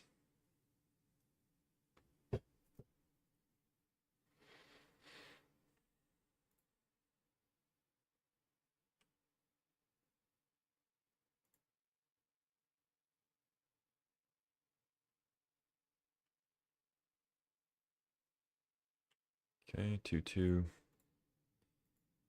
What else you got? Winter Orb. Sure. I think that's punishing yourself more than me.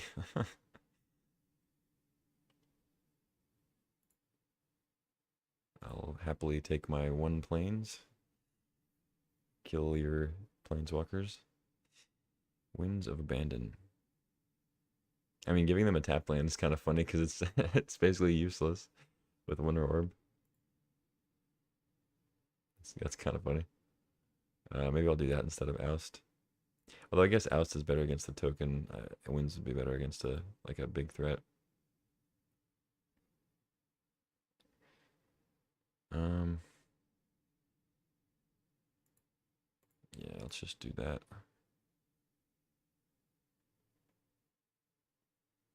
I'm not really worried about a sweeper now. They have force. Thinking about something.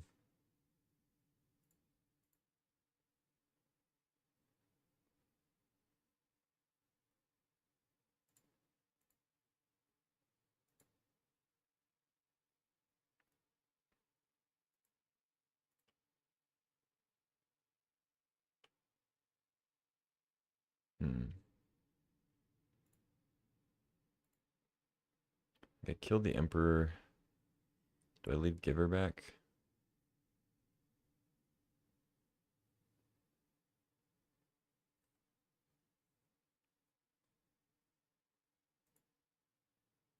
I guess I do, yeah.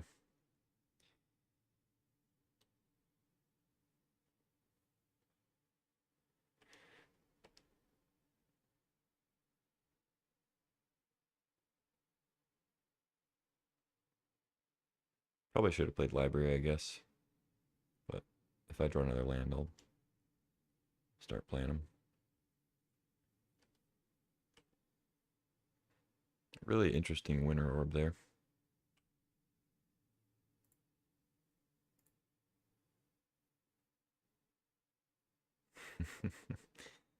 Okay, Spider-Man meme in full effect.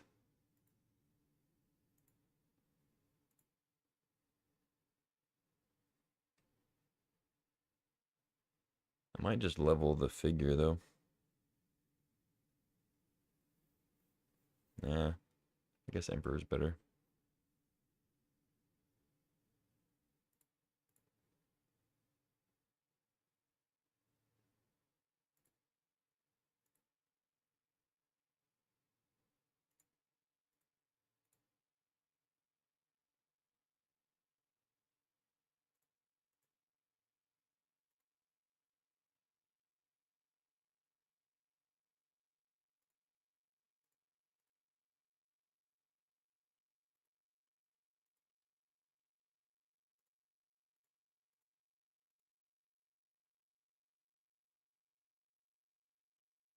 Okay.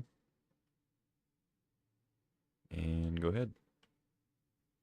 Untap one land. They could have potentially 4 mana, 2 cards. Wasteland. Sure. Doesn't matter at all. Skyclave. Okay. I guess they have to go for Giver. Oh no, they can get Emperor. Never mind. That works.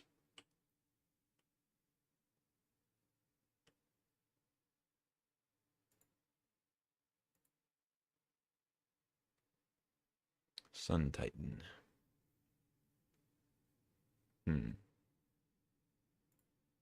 Yeah. Just wins and keep rolling. Get a 4/4.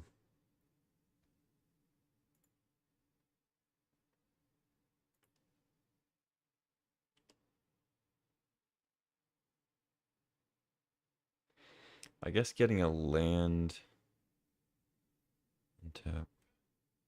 I guess it is good to get a land here.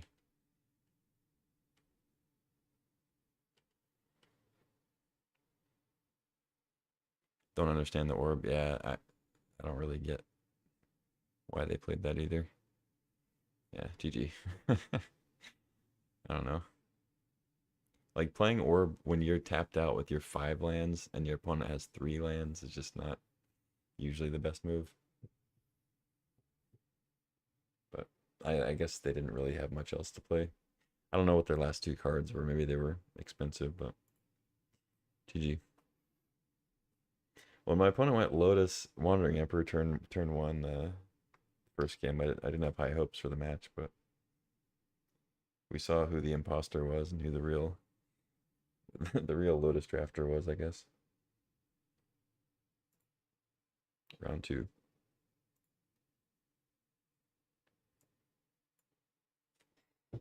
See if we can get some crazy Auriok Salvagers nonsense.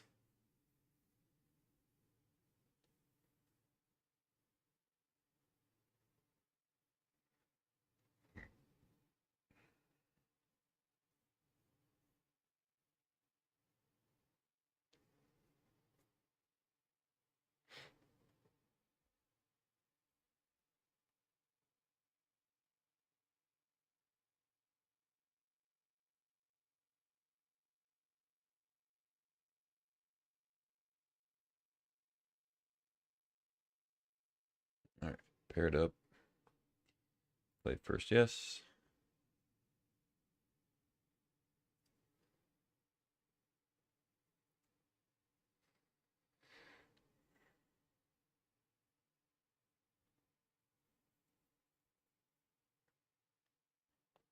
Auriok combo to max figure, yeah. I was gonna say into Sun Titan would be dope too. But I guess at that point you got infinite mana. What do you need a Sun Titan for?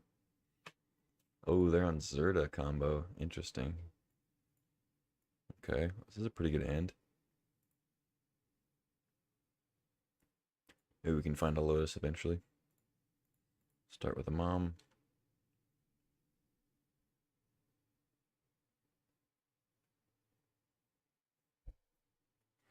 So in order for Zerda to be their companion, each permanent has to have an activated ability.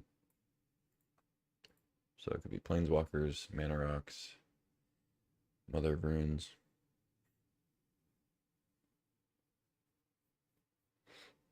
DBZ shirt, yeah. Sure is.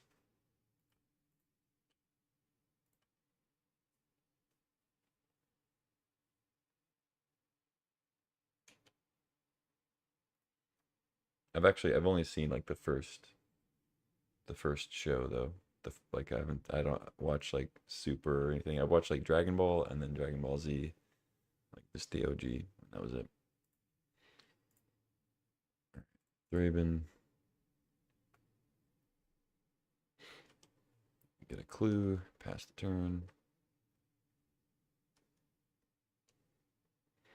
Hopefully I can draw land between draw for the turn and watch clips of Super. There we go. Nothing to Skyclave yet, but I'm glad I got a land. I guess I'll draw first though.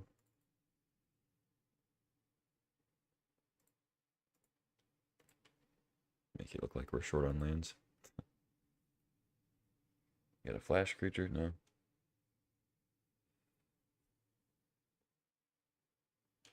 Alright, go ahead. Take your 1 damage. GT is your favorite? It took 2 weeks for to go Super Saiyan when I watched. Yeah, I never watched GT. Let's see. Just blue-red so far. They play a top. I guess they probably have a counter up. They had it up last turn, but I just didn't play anything. So I could try to Skyclave the top, but they just draw with it. I guess I'll just hold Wandering Emperor. Not a bad draw.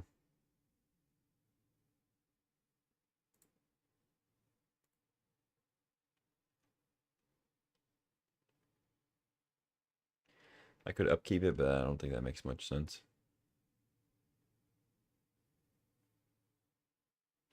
I could also play it now, but if they have Spell Pierce as their counter, that's pretty bad for me. So I'll just wait.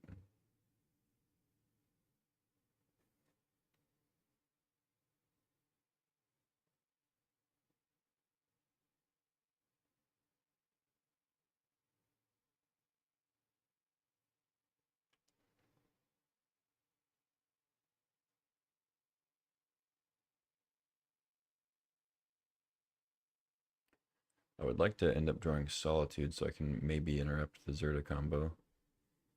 So they got Monolith. They tap double red for it. I guess they wouldn't be able to Zerta plus cast it plus untap anyway.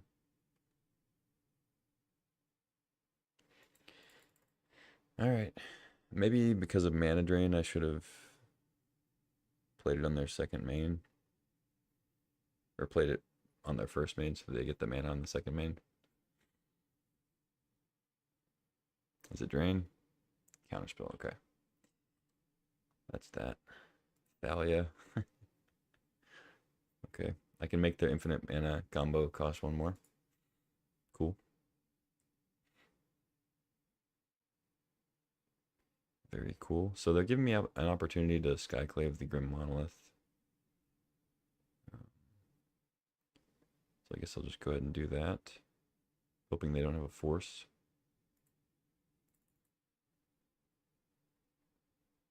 Plays around days. You have the force? No? Okay.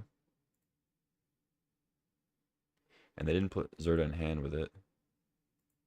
So they have to use other mana on that now. Sweet.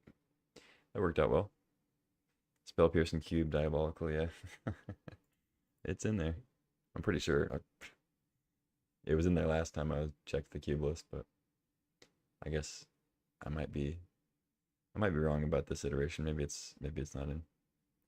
I also watch a lot of LSV draft, like do team drafts, and sometimes like his cube list is slightly different. So every once in a while I get mixed up on like what's actually in this one.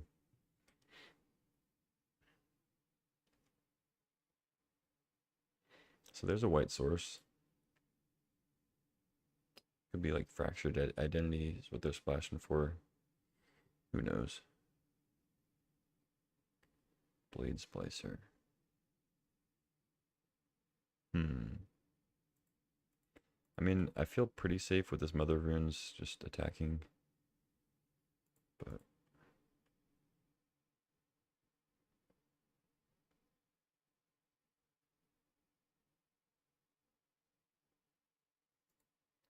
I just jam Blade Splicer or do I play Thalia? Like, I don't know if Thalia is actually going to mess with them that much.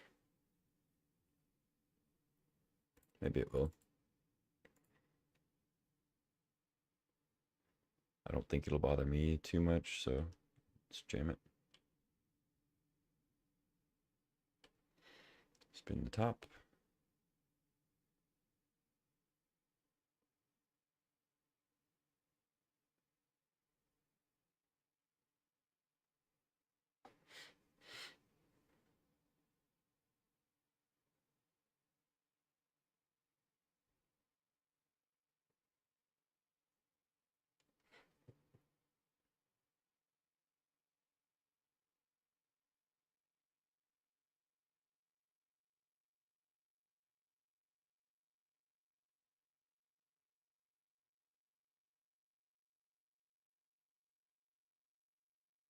Balance.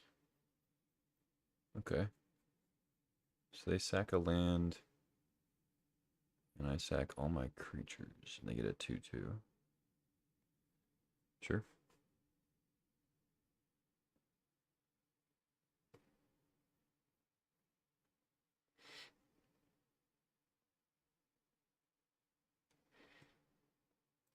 So I mean, yeah, I played another creature into a balance, but I think that's okay. I made him pay an extra mana for it, and they end up sacking a land.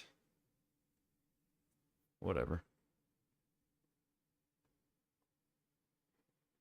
Sacred Foundry untapped.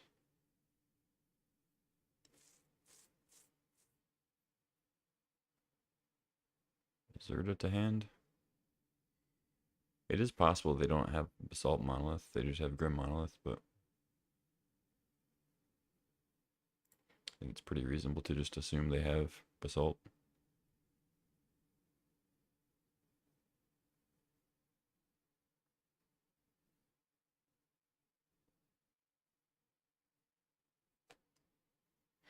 I don't think I'll use the Oust on the 2/2. That doesn't seem like a great idea. I might use Palace Jailer on the 2/2. They put Zerda to hand. Okay. Draw a 5th land. So if I draw 6th land, we get Skyclave back, so I think I'm okay to play Jailer here. Start drawing some cards. If they do have Basalt Monolith, like I don't have an instant speed way to deal with it anyway, so hope to draw Path.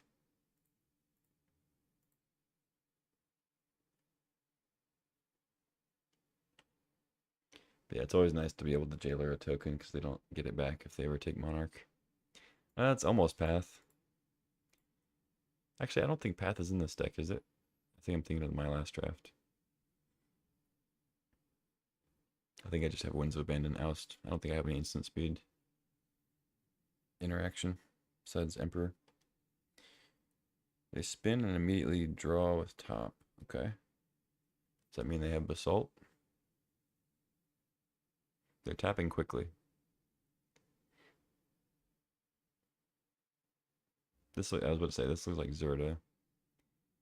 So no Basalt. And they're giving me a chance to kill it. Dang, they probably have a counter. So I think, go for Oust first. And then try for Winds.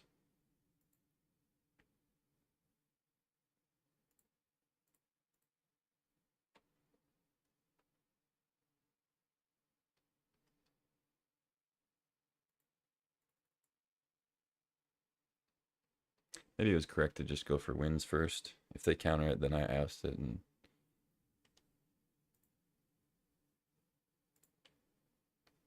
deal with whatever. Solitude Flash. Oh, that's true. Yeah, Solitude is instant speed. That is true. Yeah, I think I actually mentioned that last game as an instant speed out, but how quickly we forget. Top. Okay. I'm curious to know what they drew, unless it was just a land.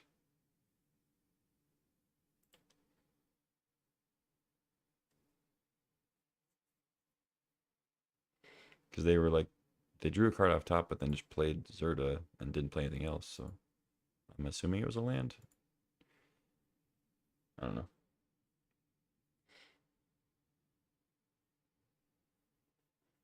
Like, it wasn't mana leak, because they would have leaked the Splicer, assuming.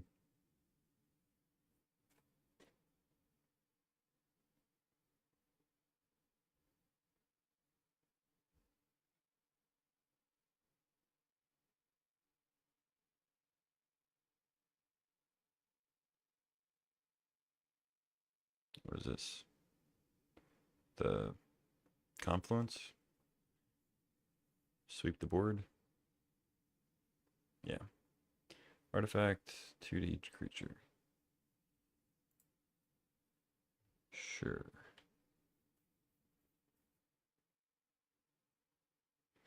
That's actually, if I had an Ephemerate, that actually wouldn't be good because I could blink the Blade Splicer, get a 3/3, and it would stay. They should have just dealt 3 to all my creatures. I don't know. Maybe there's other ways I could have tampered with that too, but if I had Ephemerate there, it would have been kind of nice. Well, now they're tapped out, so I'll just go Sun Titan. Parallax Wave is nice to have too, though. I guess Parallax Wave is technically safer, because then if they do have Basalt, they can't go like Zerta Basalt in the same turn and go crazy. But I really want to play Sun Titan.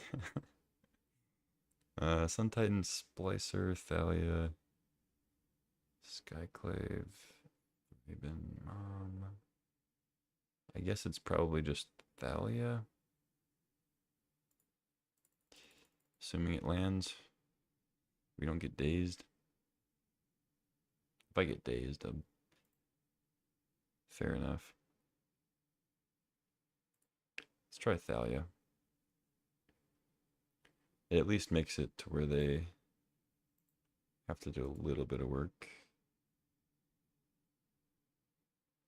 Not very much, though.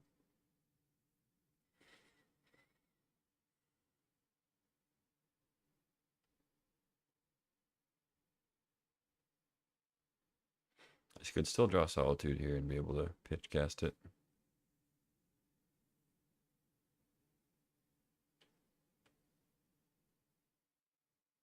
Plains, okay.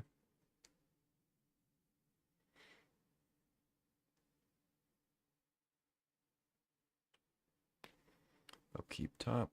That's good for me. But I think they can still Monolith Zerta, right? Because they Monolith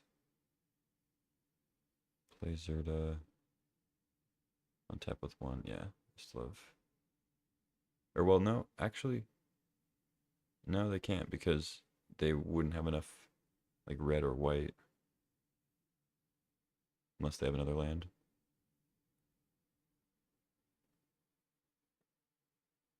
Treasure Cruise, sure.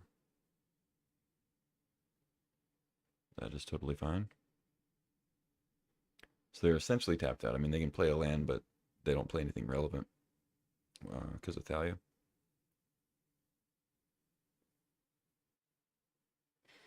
So I get to attack again, put them to 5, get back, I guess, Blade Splicer. I could get back Mother of Runes.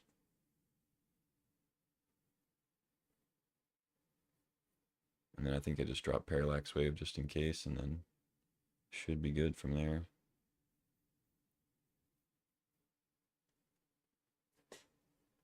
We got the Salvagers. No Black Lotus, though.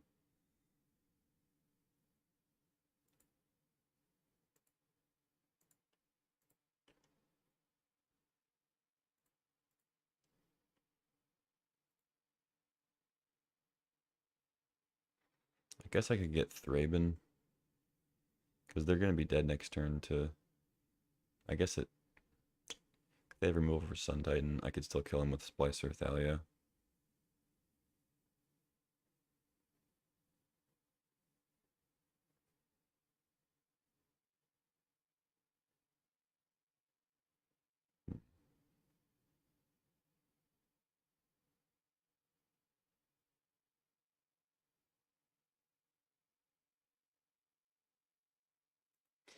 Yeah, let's get Thraben, I guess.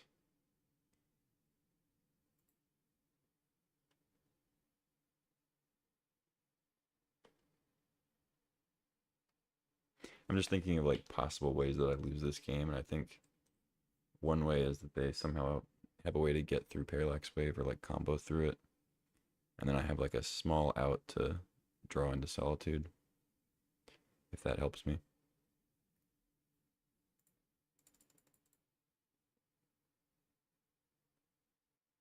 Like Blade Splicer really only helps if um, they get rid of Sun Titan.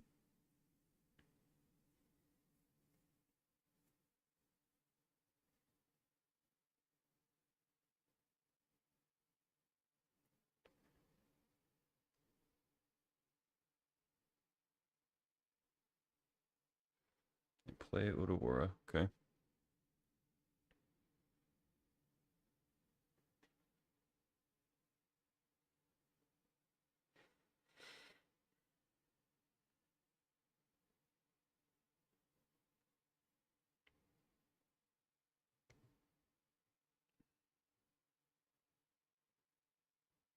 So let's see. If they go 4 mana, Basalt, tap for Zerta.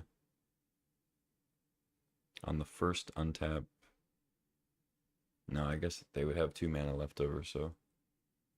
Yeah, Basalt Monolith still would have been able to get them infinite. So that's a case where I would want to try to draw into Solitude. Alright, GG. So Zerta combo. I still don't know if they have Basalt.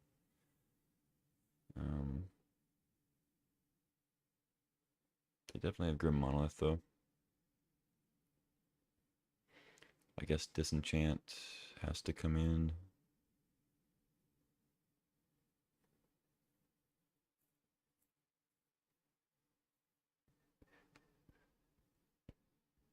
Get on the draw, so I guess Wayfarer comes in.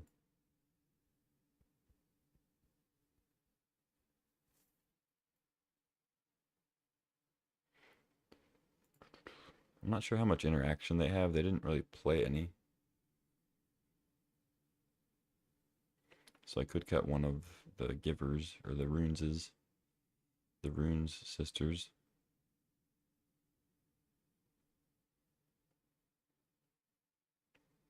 Oh, they played balance. I guess that's the one piece of interaction we saw.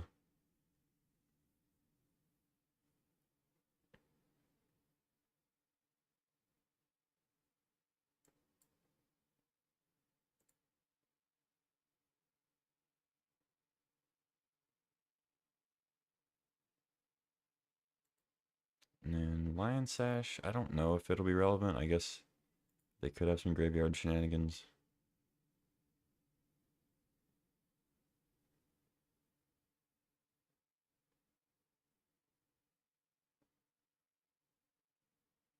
Mm,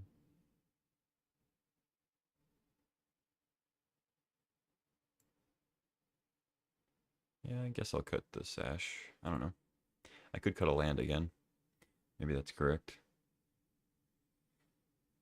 Yeah, I probably should have just cut another land like I did last time.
Opponent is in the bathroom or something.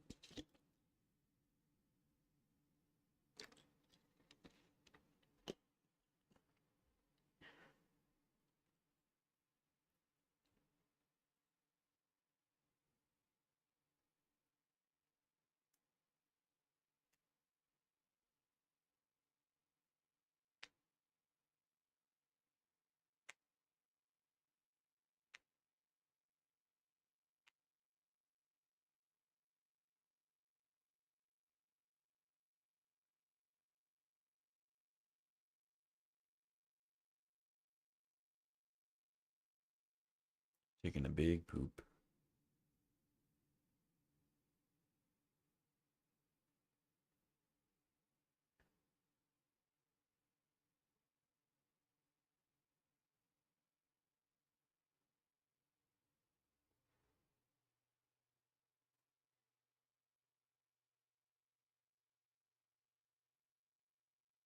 Hello? I like their avatar. I rocked this avatar for a little bit. Borborygmos. It was one of my favorite cards when I first started playing. I started around like the original Ravnica block. Jammed the Gruul pre-constructed deck from back then. Had a, like I think one Borborygmos in it. Scab Clan Maulers. Didn't have any Burning Tree Shamans though, which was the actual like money card back then for standard.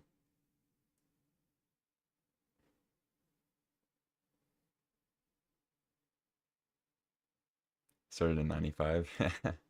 Yeah, I started about as early as I could, but I was born in '97, so you got me beat there. So I started like 2004, 2004-ish. It was right around like Mirrodin and then original Ravnica, Kamigawa, stuff like that.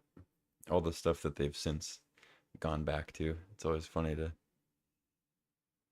that's kind of the course we've taken. Like we haven't really gone back to, I guess Dominaria kind of went back to it, but we didn't really return to sets like, Scourge or Plane Shift or any of the like old border sets. But like we've gone back to Mirrodin a few times, Ravnica a few times, Kamigawa now. So like all the three like big sets that I kind of started around, we've returned to them a couple times, which it's been cool. But the Ravnica stuff kind of got old. I think they knew everybody liked the Ravnica set and like the whole idea of it, and they just kind of ran into the ground. Felt like they didn't have a lot of great ideas coming in, but some of the stuff was cool.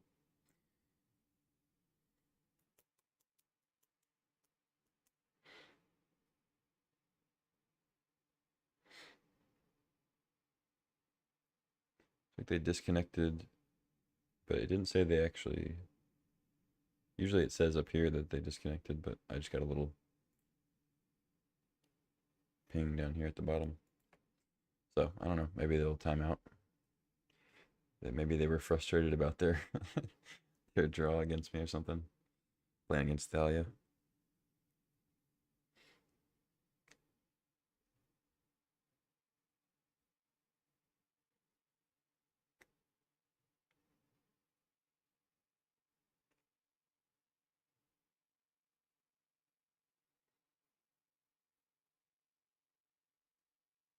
Free win always feels good. I don't know. I guess.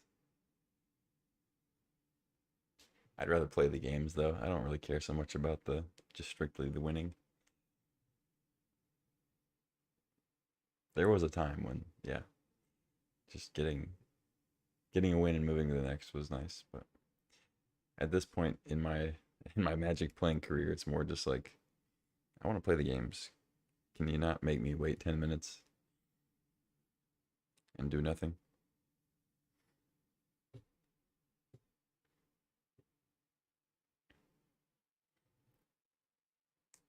But I guess it's better than losing to I guess it's better than losing to uh Mishra's Workshop, Tolarian Academy, Bloodstone Golem. So I will give you that. Obviously, for like higher stakes, yeah, I'll take the free win all day. But just a regular league, I'm happy to play the game, especially when I have a good deck like this. Mono White Lotus Mox RX Salvagers combo.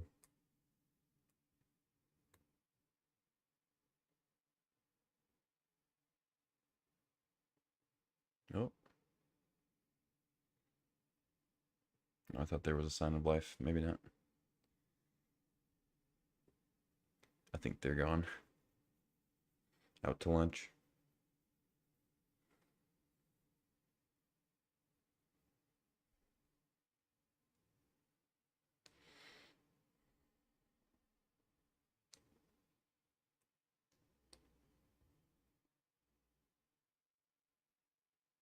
I don't know how much more time they have. I think like probably 3 or 4 minutes.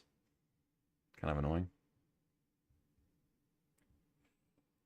I know there's sometimes when like people genuinely disconnect or something comes up that they couldn't click the X or click concede, I guess.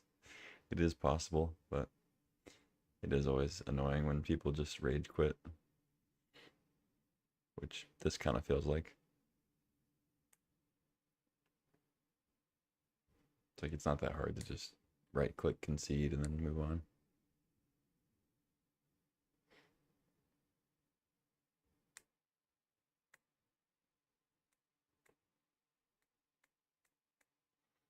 I don't know.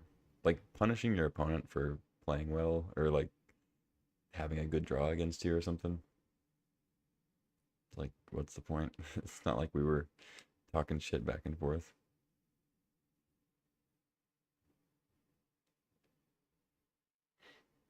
Also, they have 41 cards in their deck, so unless they had that game one, they obviously like sideboarded. So they had the intention of playing game two. I don't know.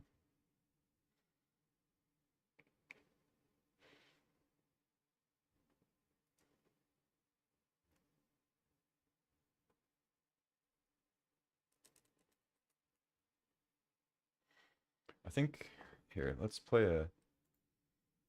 There's like some games on Scryfall we could play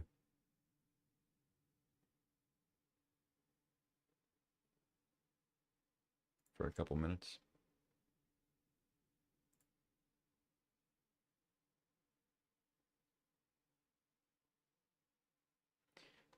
Where's the game? The art game. There we go. Cards, vintage. Ooh, I know this one. This is from Dominaria United, but I can't remember the name. The it's finds lands or something. Find lands thing. I don't know what is it. Scout the wilderness, sure. Ooh, this is Venerian gold or something like that. I think I spelled it wrong, but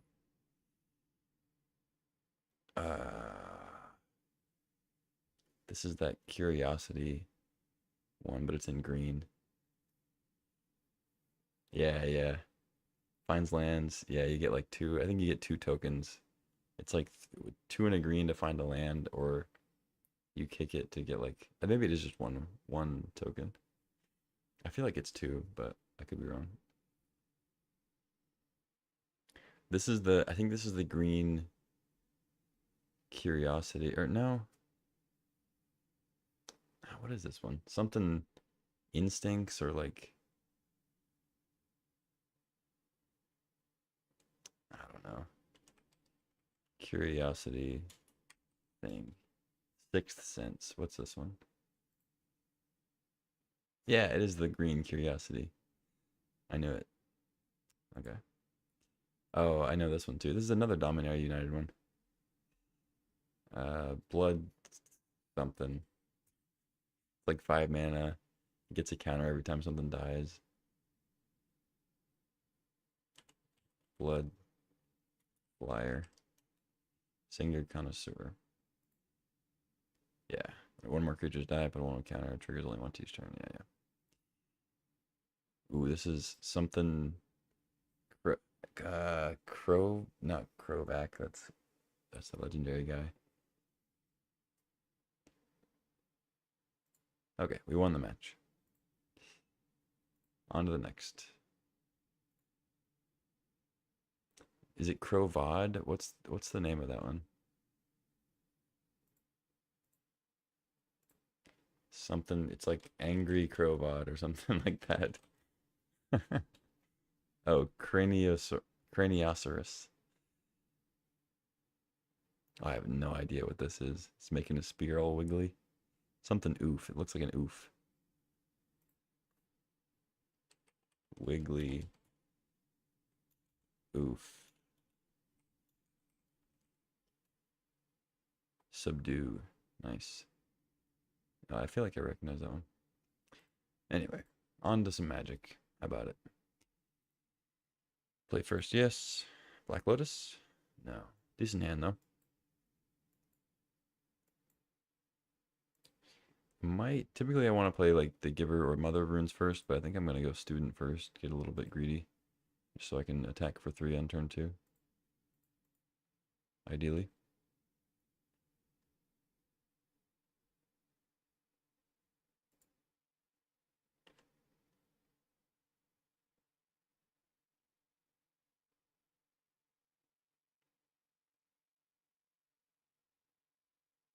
Ah, feels like they're gonna crack it and kill my Student. I could just play Lion Sash or like Giver and level it once.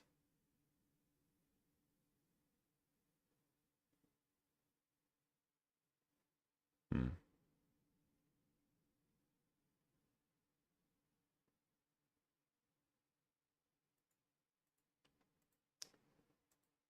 Yeah, I don't trust them.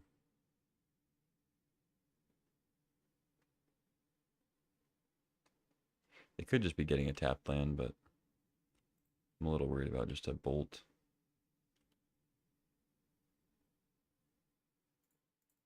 Let's go Lion Sash. Because I can already exile the Wooded Foothills.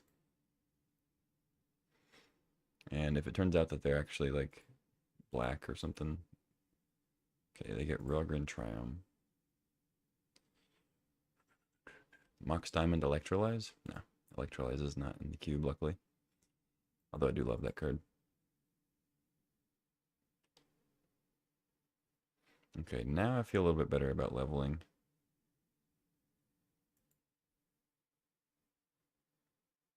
I think I'll do that instead of casting anything. I have 2 permanents in the yard I can Lion Sash up.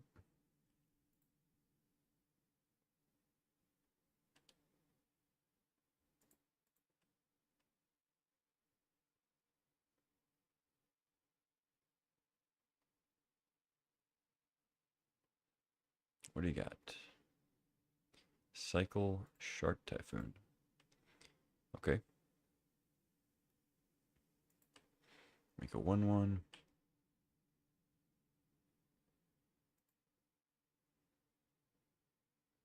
Hmm. Do I play Giver?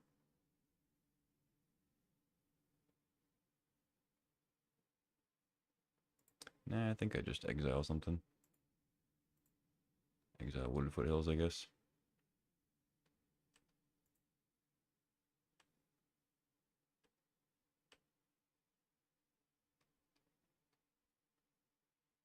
I mean, this is a pretty good clock on the board already. I don't want to play into like a Toxic Deluge or something.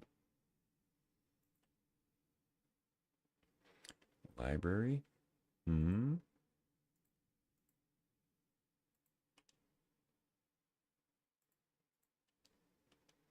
Not the best Restoration Angel targets, but I could save one if I wanted.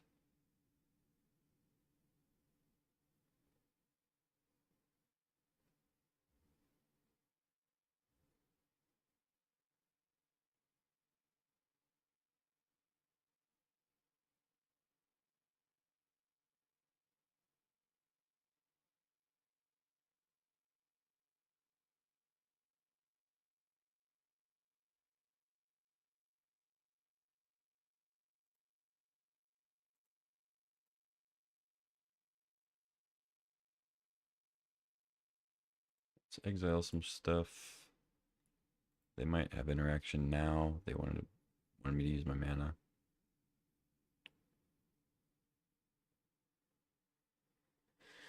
Whatever. Make me discard a card. Oh, Fire Covenant is fine. They take 6. Okay, okay. I mean, I wish I could play Blade Splicer. Maybe I shouldn't have tapped out of that. It's okay though.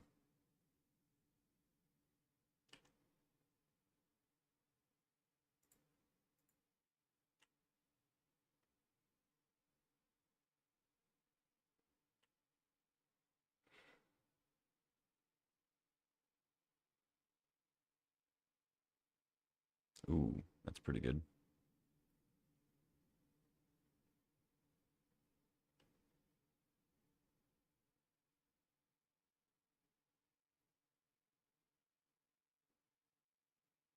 Mm, yeah, I think I need to get rid of that with Parallax Wave for a bit. I could try to like Emperor it, but then they'll get at least one creature. It could just get countered too. Let's just get the wave down while we can. Not gonna worry about the shark token for now.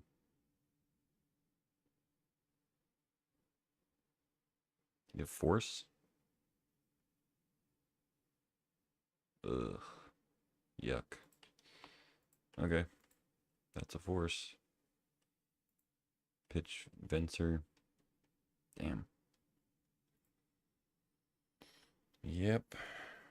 So I guess they get Lion Sash. Nah, well, I don't know.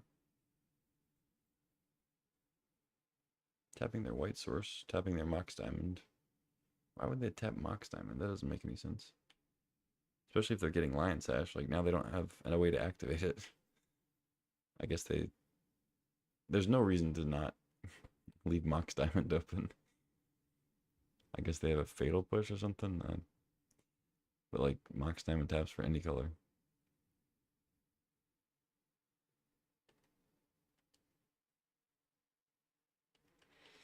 Alright, take 5. I guess this means that Wandering Emperor can kill it and not have to wait till their turn. But then Emperor dies, I have to deal with the Lion Sash. Can become like a 7/7.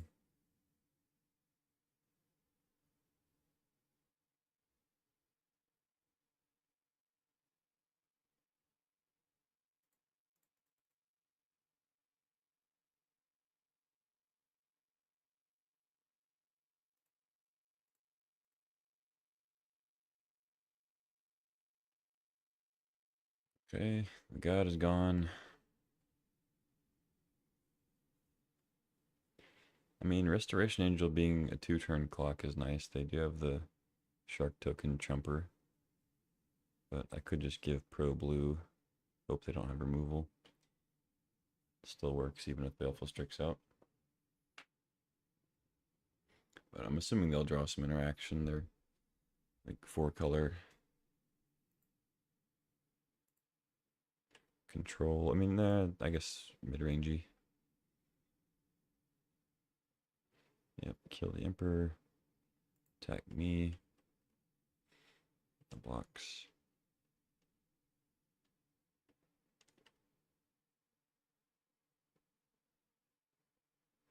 Cradle.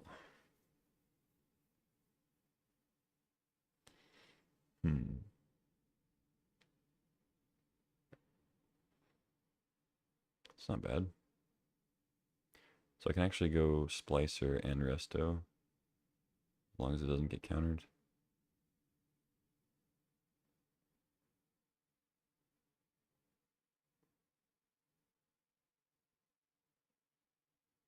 Hmm.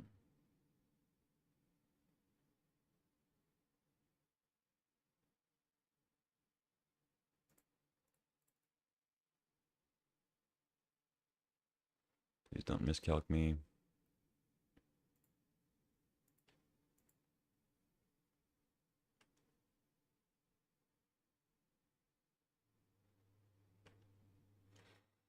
So they could still have a counter spell, but I might be able to get him with this Resto pretty good. If we get Confluence, that sucks, but I can't really beat a Confluence, so. Exile Parallax Wave.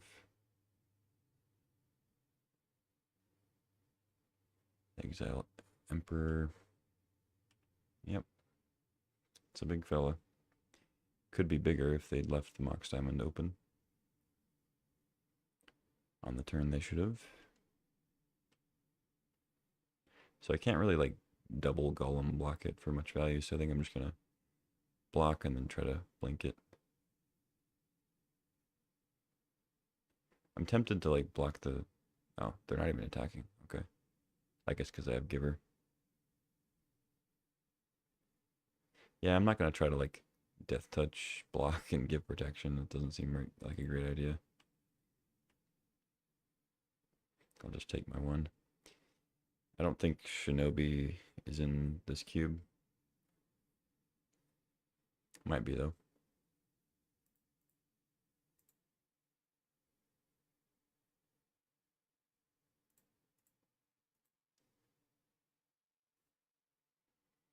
Okay. What do you got? GG, nice. Yeah, attackment Baleful Strix is a little odd there. But I think I maybe still would have had it.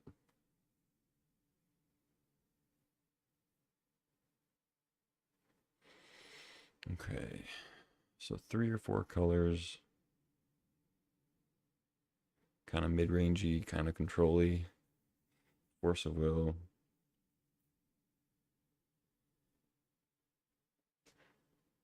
I don't know that Disenchant is all that relevant.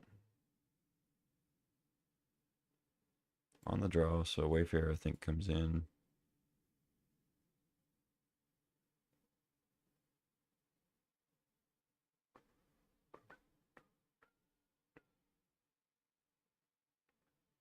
Lion Sash seems fine.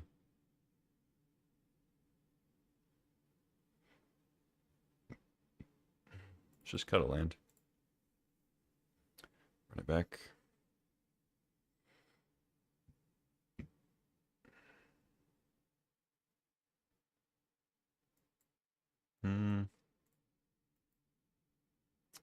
This is pretty slow for like a Mox Lotus deck. Really good cards, but I think I mulligan. Like, the fact that I just have Lotus in my deck means that mulligans are significantly better. This one in particular is not that great. Yeah, I think I go to 5. Still no Lotus, damn. No Lotus or Mox in 3 mulligan, like 3 draws. But this is a much better hand than the other ones, so I'll keep it. I guess I keep Wayfarer. Probably ditch the student. I think I ditch like student and giver.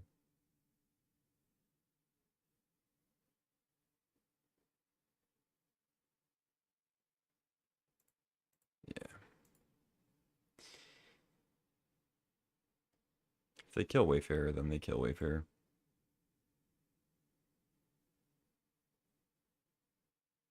Like running out the Thraben's not going to draw any removal.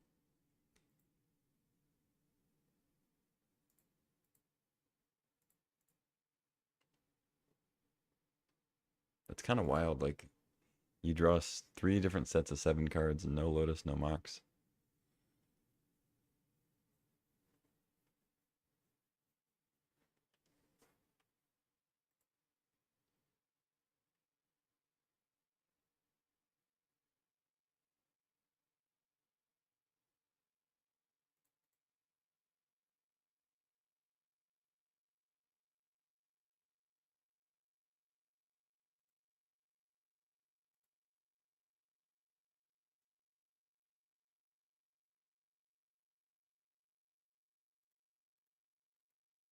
Yeah, I think I actually wait. I think having library out against them is pretty solid. Obviously, I miss land drops, but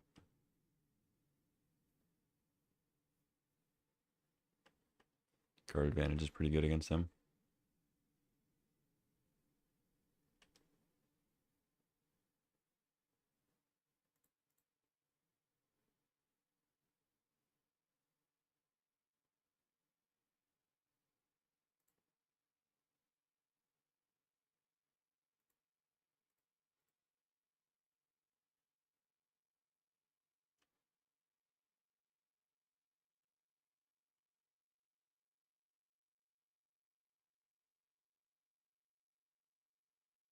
Ooh, this could be bad.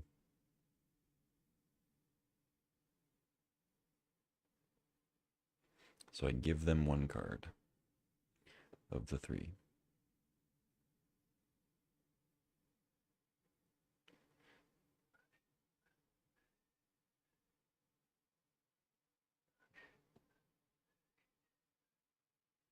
So if they're reanimating, it could just be like three big bodies. Could be like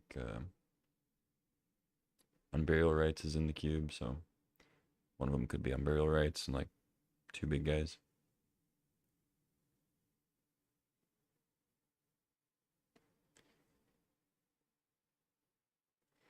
Oh. Oh, I see. I think I actually give them Saga. Ragavan seems like it could get out of hand. Yeah, you can have Saga.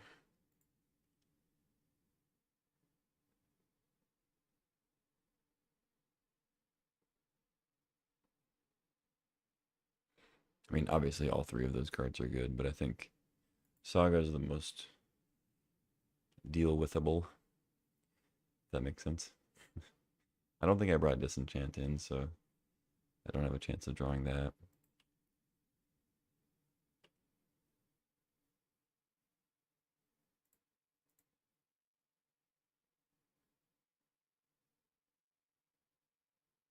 Student. Okay. Solitude. Not bad. Hmm.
Fire Covenant. I mean, sure. You got me.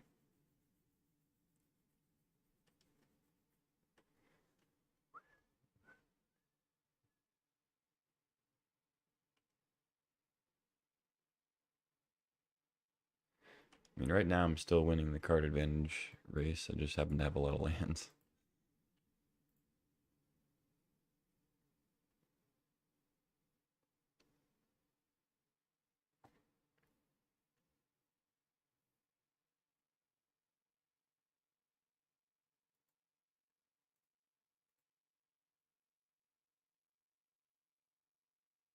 Hmm. It's not bad. Let's do that instead. I guess Cathar Commando kills Saga. Maybe that's better. Yeah, that's probably better. Either way, it looks like it's going to get countered.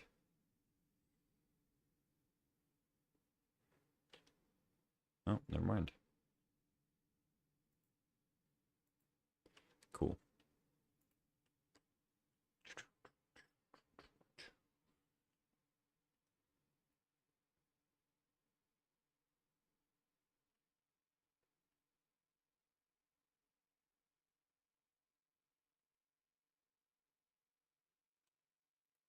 Make another token.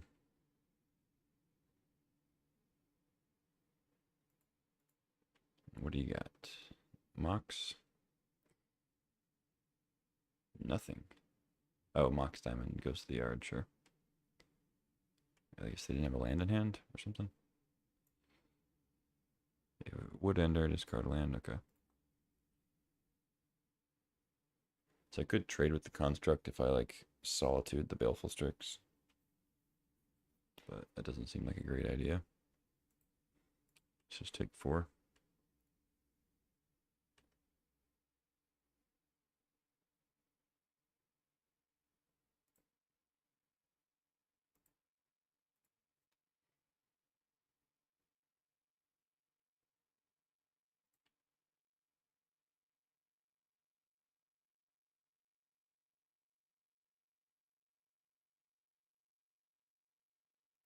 Hmm.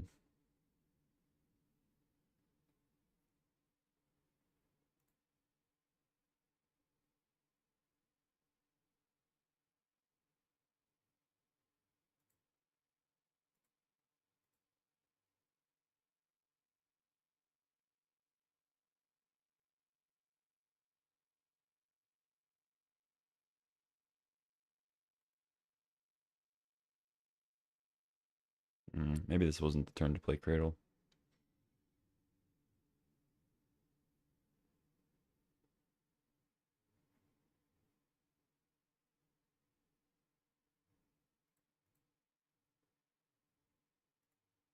Whatever, doesn't really matter.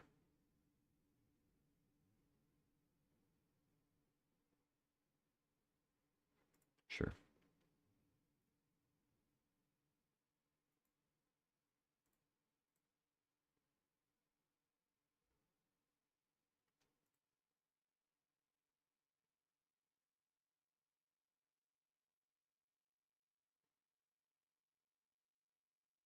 So if I have to use Solitude here, I am off library, which kind of sucks.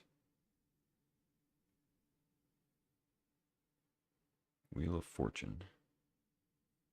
I guess I ought to use Solitude now then.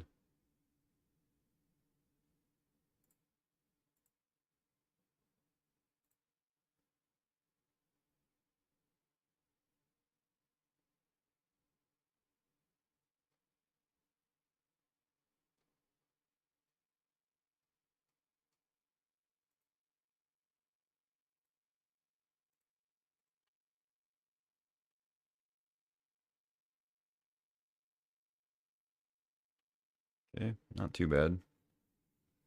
Draw Mox, Salvagers, no Lotus. I have a couple more draws at Lotus though next turn. Between Clue, Library, and draw for the turn.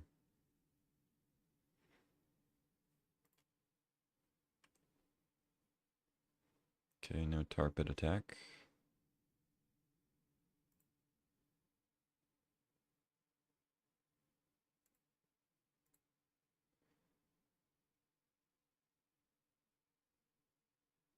Sure. You got me.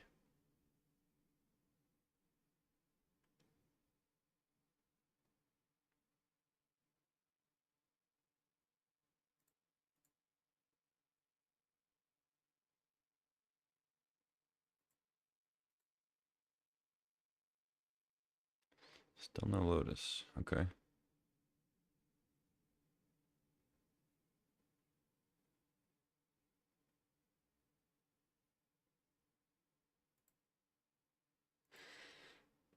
Hmm.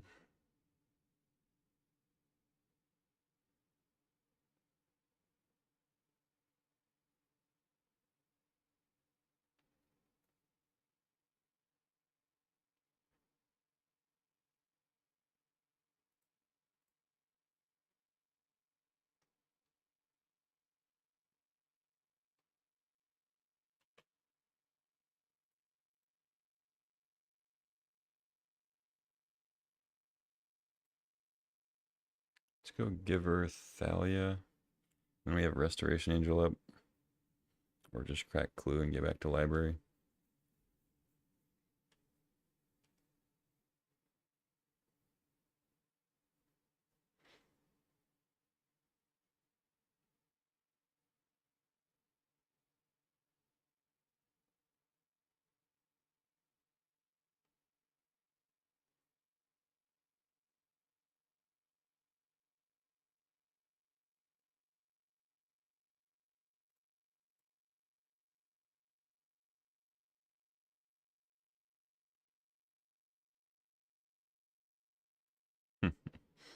Spirit's not the best with library. Let's draw. I don't want to get milled out by like a memory jar or something in a brain freeze. But we're kind of beyond that point. Still no Lotus. Damn.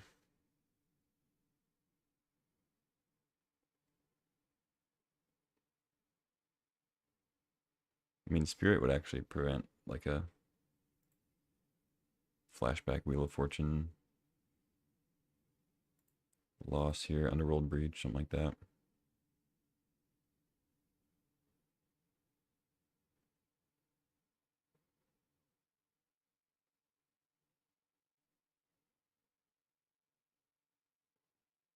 Hmm.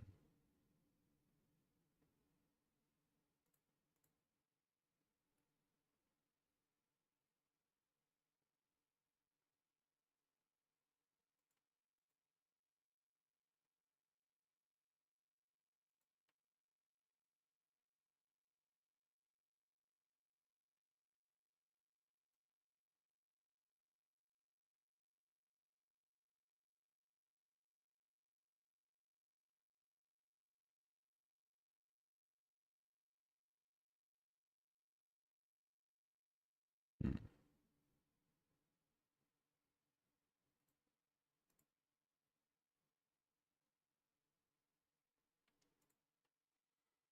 All right, leave up resto.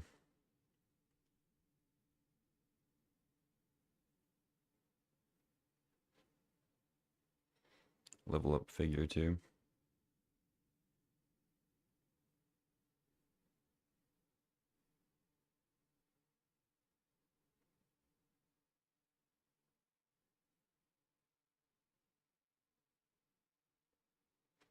Unearth mutt. Okay.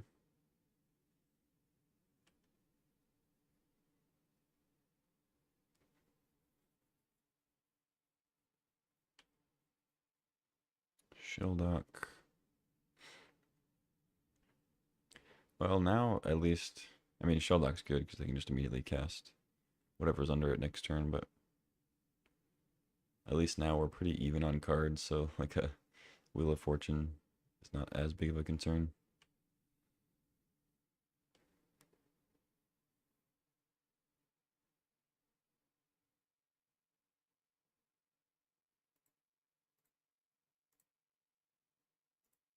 I think I'll take a loot here.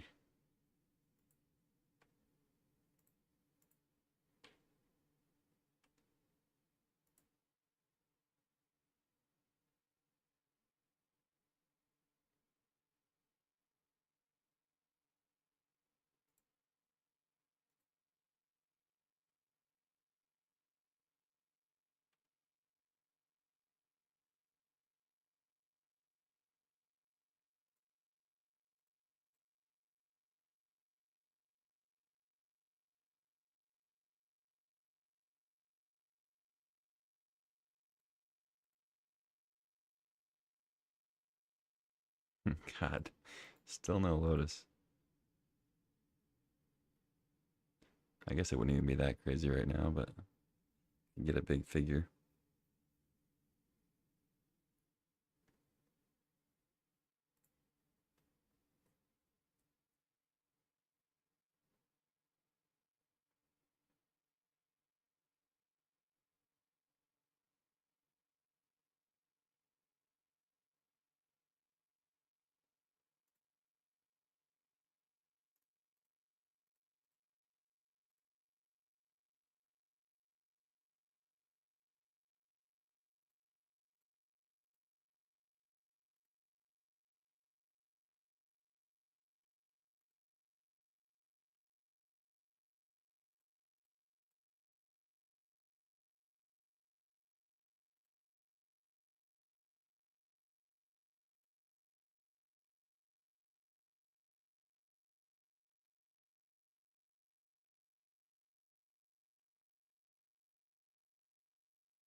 Okay, pass, I guess. They got Shelldock. Play something for cheap. They're doing it. What do you got?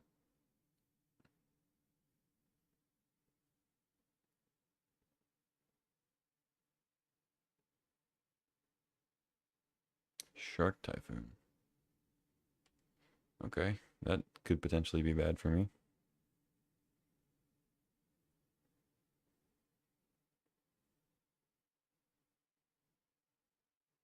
Oh, they had to pay an extra mana. That's funny, because Athalia. Yeah, I think I'll still level. I have Giver as protection.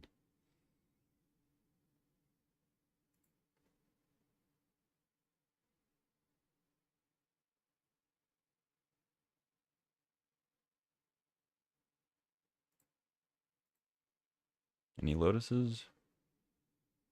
Jesus. Doesn't feel like it's that much to ask.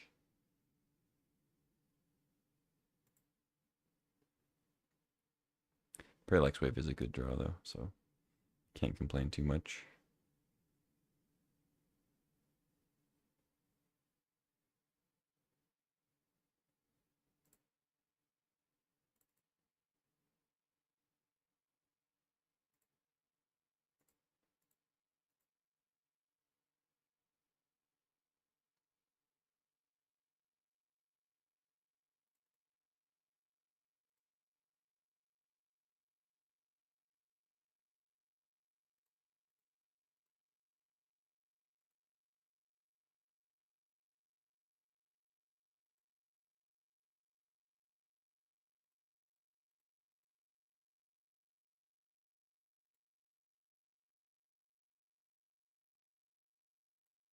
No, I don't think I'll draw this time.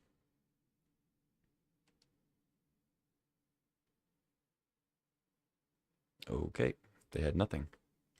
Sweet. Guess I'll take it. No Lotus needed. Another trophy for the leaderboard. That was a sweet deck. Never actually got to do any Lotus stuff, but I think just the presence of the Lotus propelled me to victory. I think I used it like one. I think I used it one time in the game where we were pretty much already gonna win. Um, cool though. I did beat a Lotus. I beat a Lotus against an opponent who was doing a pretty similar thing to us. Lotus Wandering Emperor. That was one of the easier games in the whole league there. Although I guess except for the game where my opponent just didn't show up. Anyway, that's gonna do it for today. I could do another league, but I got some other stuff I want to do. So that's gonna be it for this one. Nice little almost 3 hour stream. Appreciate you guys watching. Um, yeah, I'll be back on tomorrow. The usual. But till then, take care. Adios. Thanks, Michael. Go ahead and subscribe if you're not. I'll catch you on the next one later on.